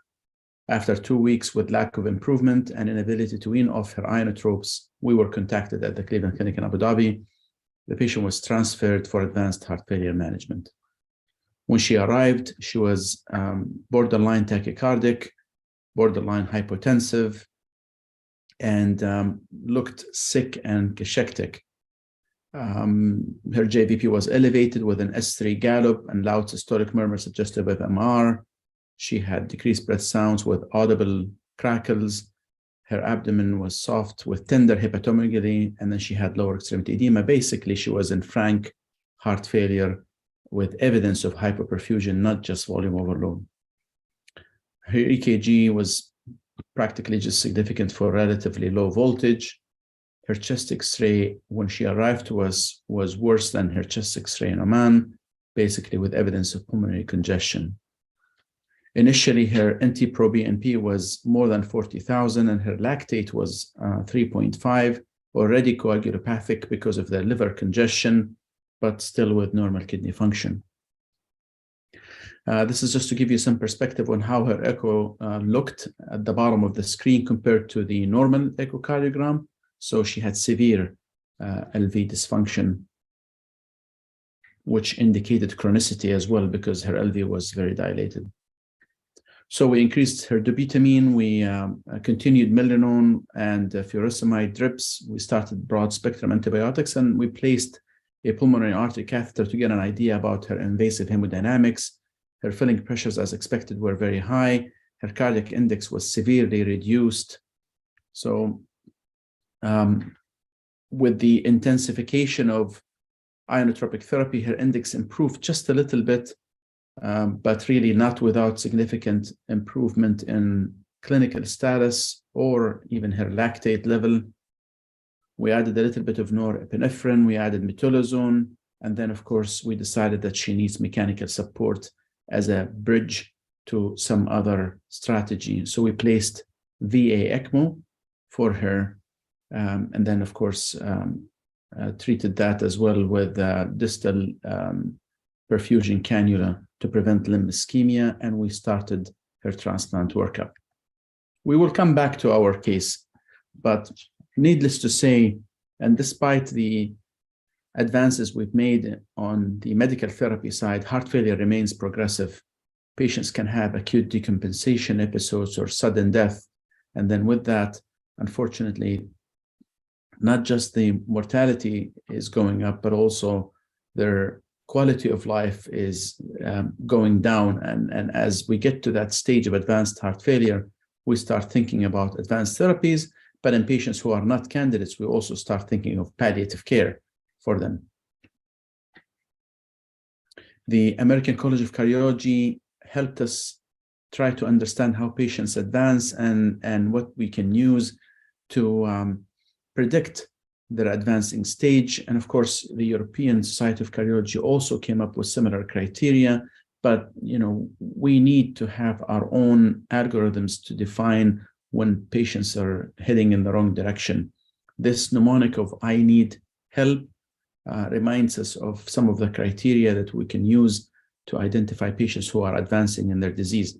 So needing IV inotropes, persistent NYHA class 3 or 4, end organ dysfunction, persistently low ejection fraction, defibrillator shocks are very ominous, recurrent hospitalizations are very ominous, persistent congestion despite all strategies to decongest patients, the persistent low blood pressure, and importantly, the inability to put people on these high-value medications or having to titrate them down are all factors that can make us predict worsening heart failure and the possibility of advanced heart failure therapy need. So what are the options for advanced heart failure patients? There are, of course, ventricular assist devices in patients who are candidates for them. We can consider heart transplant in patients who are candidates for them. And if patients are not candidates for assist devices or heart transplant, we proceed with palliative care, aiming at symptom control and minimization of hospitalizations, with or without chronic inotropic therapy.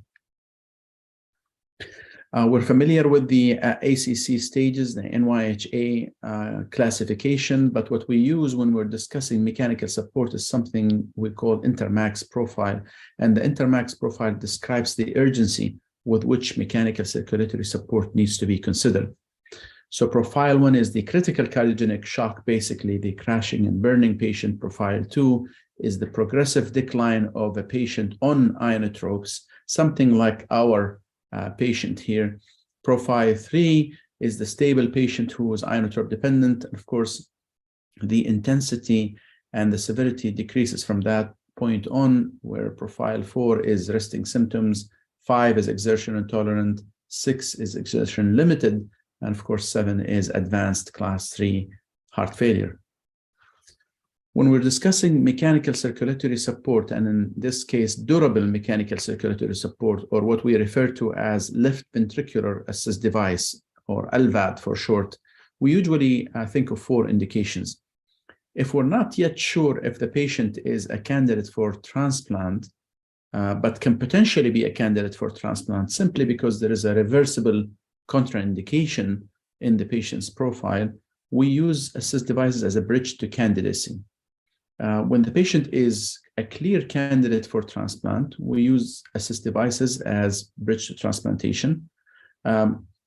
Extremely rarely around the world, assist devices are used as a bridge to recovery, where patients are implanted with the left ventricular assist device, and through specific protocols, they're weaned off these assist devices and the assist device is explanted again.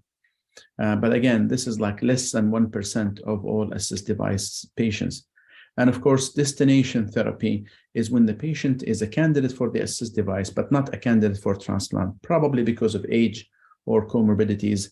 The advantage of destination therapy is to move that patient from being a class 3 or 4 the entire time to living with heart failure as a class 1 or 2.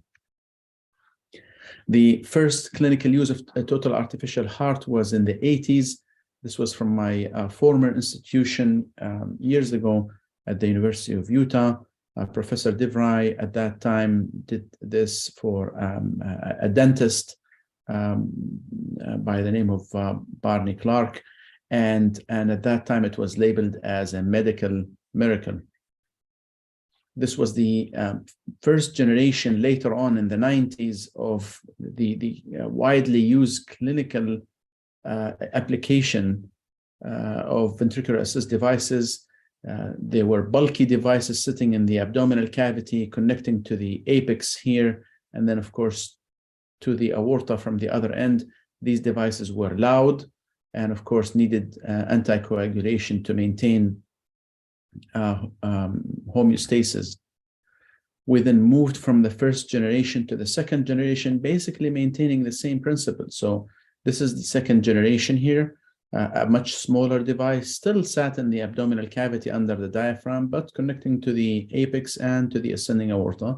A wire comes out from the skin, connects to a controller here. The controller is connected to batteries. So similar basic concept to the first generation, here the HeartMate 1, except that this was significantly lighter. It was silent as opposed to an audible loud device. It had one moving part compared to many moving parts. And importantly, the durability changed significantly when we moved from the first to the second generation of assist devices. In the HeartMate 2 destination therapy trial, a total of 200 patients were studied and randomized in a 2-to-1 fashion to HeartMate 2 versus HeartMate 1. And the outcome was 2 years survival free from stroke and reoperation to repair or replace the device. The continuous flow assist devices, which are the second generation assist devices, outperformed the first generation assist devices significantly. And that's when we shifted completely in the 2000s from the first generation to the second generation.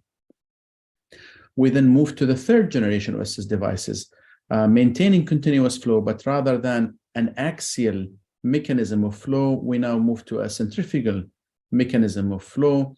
This was the first of these third generation devices. The hardware devices became much smaller, not needing an abdominal cavity, but becoming all intrapericardial, but again maintaining the same concept of attachment to the apex and the ascending aorta with a wire coming out from the skin, attaching to a controller and 2 sets of batteries. The devices continued to need anticoagulation because of the mechanical nature of them. We were always between bleeding and thrombosis. So the most important complications that we had to deal with when patients are supported with ventricular assist devices are cerebrovascular accidents, pump malfunction or thrombosis, systemic bleeding, especially through the GI tract, because with the continuous flow, which is not really physiologic, more AV malformations formed in the GI tract specifically. And of course, these patients developed what we call acquired von Willebrand factor deficiency. So bleeding versus thrombosis remained a big issue for these devices. Driveline infections with this driveline coming out from the skin, RV dysfunction, and of course, potentially arrhythmias. So this kind of pattern of complications seemed to happen more with time. So in destination therapy patients who are just having the devices supposedly for life or until these devices are replaced, the likelihood of having more and more complications seem to increase over time. So the HeartMate line of devices then developed their own third generation, the HeartMate 3 device, which was very similar to hardware device that I showed you. Again, intrapericardial, attaching in the same way, and then with the driveline coming out of the skin, except that this was fully magnetically levitated. So there was practically no friction, no mechanical bearings. So this is the axial flow, like I showed you before with the second generation device, and this is the centrifugal flow. But again, this is completely fully magnetically levitated with practically no mechanical bearings. So the HeartMate 3 was compared to the HeartMate 2 in the largest LVAD trial, the Momentum 3 trial. And in this analysis at 2 years, 1,000 patients were looked at with the similar endpoint that we discussed before, which is the survival at 2 years free of disabling stroke or reoperation to replace or remove a malfunctioning device. And again, the HeartMate 3 outperformed the HeartMate 2 significantly, and that's when we started to feel that now we are just using the third generation of these devices. The important thing here is that pump thrombosis was almost completely eliminated with the HeartMate 3 device, which encouraged us to focus on this device as opposed to even the other third generation device, which is the hardware. Strokes were reduced as well as bleeding was also reduced. Now, a year and a half ago, the hardware device, which is the other third generation device, was taken out from the market completely because of the risk of stroke related to pump thrombosis. And that left only the HeartMate 3 as the clinically utilized device and approved for both destination therapy and bridge to transplant. Recently, the 5-year analysis from the Momentum study was published, looking at the 477 patients who survived at the 2 years of the original Momentum 3 trial. And the composite endpoint here was survival to transplant, recovery, or LVAD support free of debilitating stroke, or reoperation to replace the pump at 5 years after the implant. And remarkably, the survival at 5 years was almost 60%. So essentially matching or very close to matching the survival we see after heart transplant. Again, with very, very, very little or no pump thrombosis in the HeartMate 3 device compared to HeartMate 2, and with significantly less bleeding and strokes. So, where we started with that bulky device that I showed you that was noisy and sitting in the abdomen and a very, very poor survival at 2 years, we are now looking at a survival at 2 years that is equivalent to survival post-heart transplant, but importantly, at 5 years, we are competing very much with survival after heart transplant. So when I'm looking at assist devices, I'm looking at whether or not the patient is presenting acutely or chronically. If the patient is coming in acutely, we don't go with long-term devices. We go with short-term devices, percutaneous or surgical in the form of Impella or ECMO. And of course, if the patient is coming in with a chronic presentation that is now just acutely deteriorating, we look to see if the patient already has an indication or no indication. If there is an indication like transplant or destination, we go with the long-term devices. If there is no indication, we just go with the short-term devices until we have such an indication. These short-term devices could then be changed to long-term devices once we have a clear indication. Of course, the patient might recover from the acute illness, or if everything deteriorates and the patient ends up with end organ dysfunction, palliative care will be considered. A few words on heart transplant. The first heart transplant was in South Africa in December of 1967 by Professor Bernard in Johannesburg, in Cape Town. In the United Arab Emirates, the first heart transplant was actually performed in December of 2017, as we were celebrating the 50th anniversary of the first heart transplant.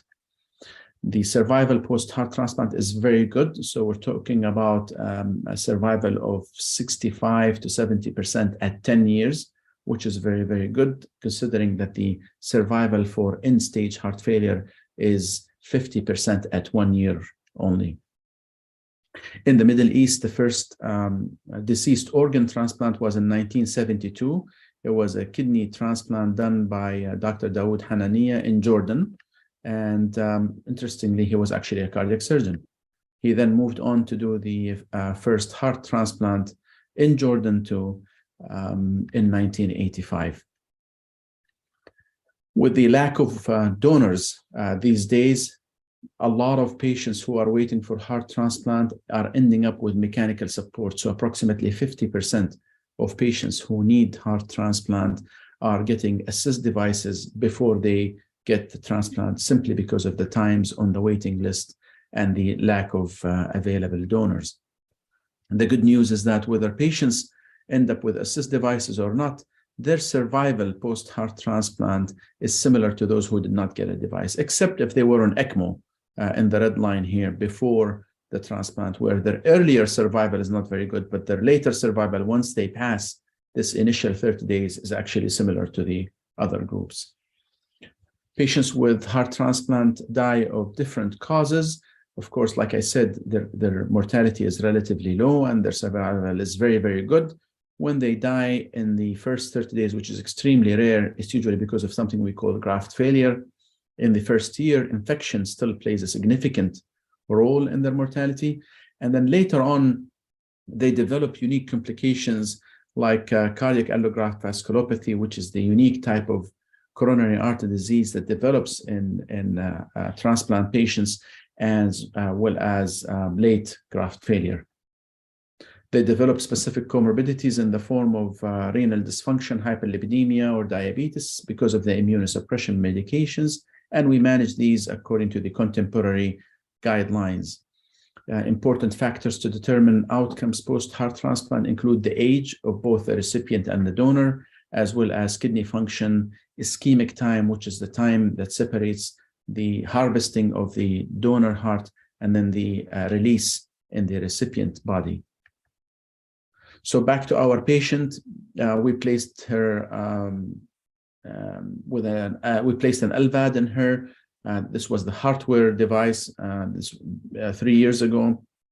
and she had to be on a temporary right ventricular support because the RV did not really pick up very well after the left ventricular assist device was placed.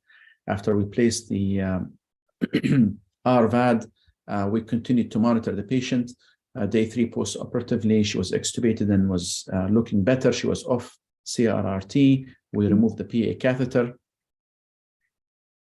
This is the assist device on her chest X-ray. And then we started to train the RV to remove the temporary right ventricular support. And the way we do this is we go down on the temporary right ventricular support while we adjust inotropes to make sure that it's okay to eventually remove the temporary right ventricular support so she can leave the hospital with the left ventricular assist device. And as we concluded that the RV looks good to remove the right ventricular support, we ended up removing the right ventricular support, leaving her with the LVAD. This is her recovering and walking in our ICU. And ultimately, she was discharged home.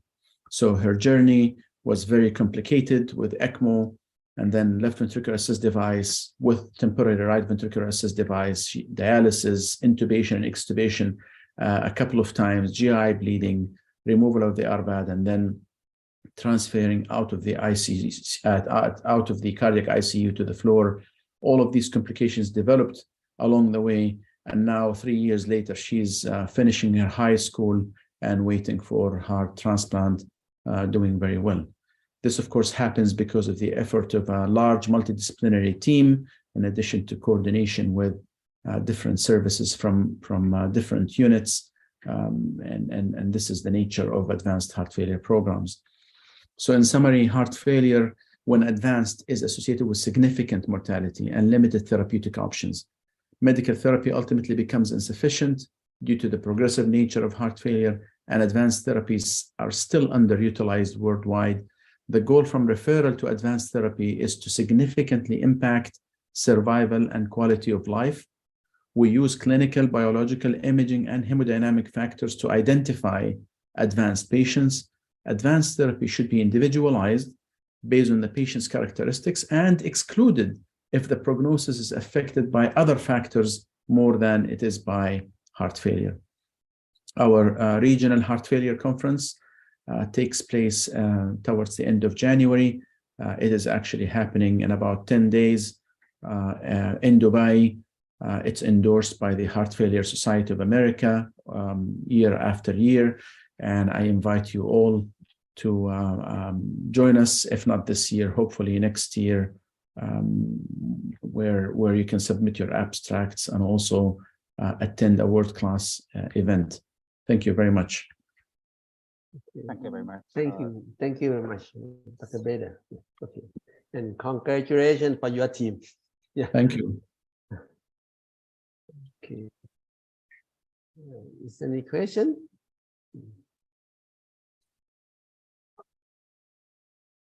I think the left ventricular assist device is still our problem because of the costly. Yeah. So it's true. Although what we're learning is that while we need to have a lot of heart failure clinics everywhere, when it comes to advanced centers, you probably don't need to have many of them in any given country, but should have at least the option available at least at one center. So these patients have some sort of an outlet or an exit strategy when they come in bad shape. Yeah. Okay. Dr. Lin, please. Yes, it's quite a very good experience to learn from Dr. Freos about this interesting topic. I just have a question is about those patients with acute myocardial infarction, particularly those with quite advanced cardiogenic shock, or those with out-of-hospital cardiac arrest presenting with acute myocardial infarction. They usually have very bad left ventricle function. Sometimes we need to have some mechanical secure support like ECMO system to support for a period. I'm just wondering how cardiac surgeons suggest how long do you wait until we want to ship to LVAD? That's a great question. We go through this discussion literally every time we have an acute MI patient who is still in shock. We go with devices, of course, if we think it's just a matter of coronary perfusion and the patient is okay, doesn't need a lot of support, we just go with the balloon pump in these cases. But more frequently, we go with Impella or ECMO when we need a more robust support. And appropriately so, our surgeons are reluctant to operate on these patients with freshly infarcted tissue early on, and especially when the ventricles are very small, because these assist devices are designed to be placed in ventricles with significant amount of fibrosis with some space, in the sense of a dilated ventricle. So we end up waiting at least somewhere in the range of 6 to 8 weeks at a minimum before we say the infarct is now completed.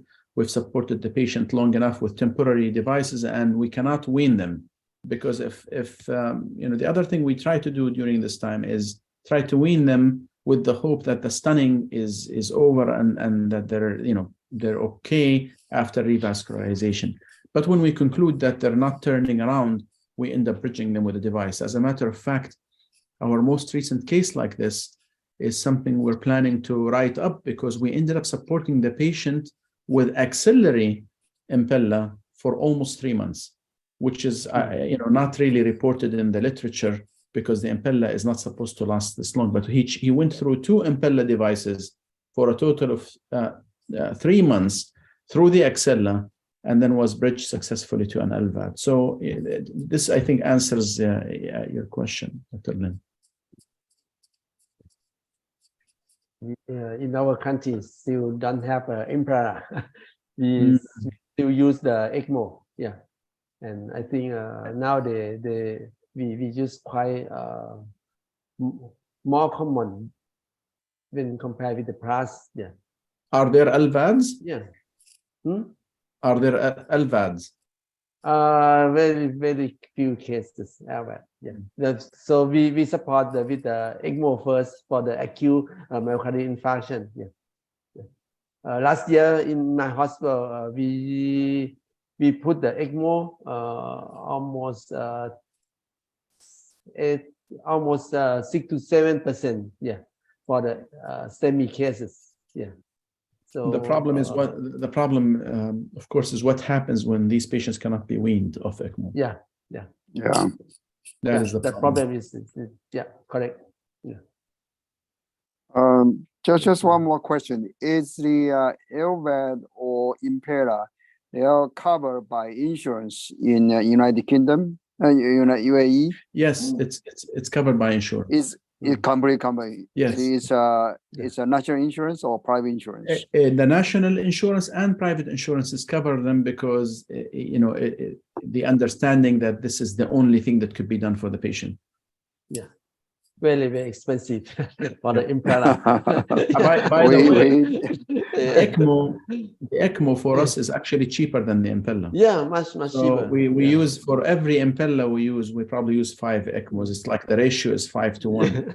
So I think whatever temporary strategy you use is fine, as long as you also have some long-term strategy, because again, once you have a very young patient on ECMO because of myocarditis or something like that, then it's really hard to see them die because they don't have a bridge to something else. And I've had young patients be bridged directly from ECMO to transplant, or at least to an LVAD, like this young girl who came to us at the age of 14, but then survived only because we could bridge her. Yeah. Okay. Yeah. Is there any question? Yeah, I think we go beyond the time. So I would like to introduce Dr. Masu for closing the session.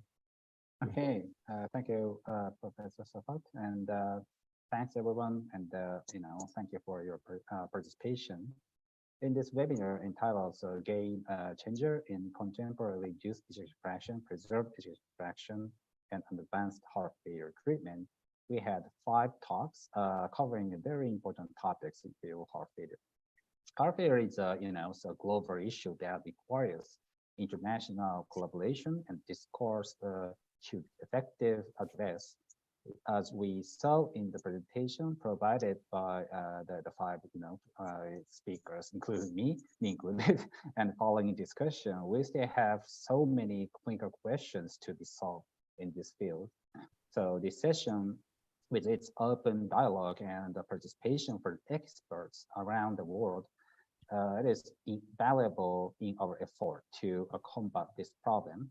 I'd like to close this webinar by once again thanking everyone for your participation, and APSC and the Taiwan Heart Foundation for organizing. Have a good day. Bye.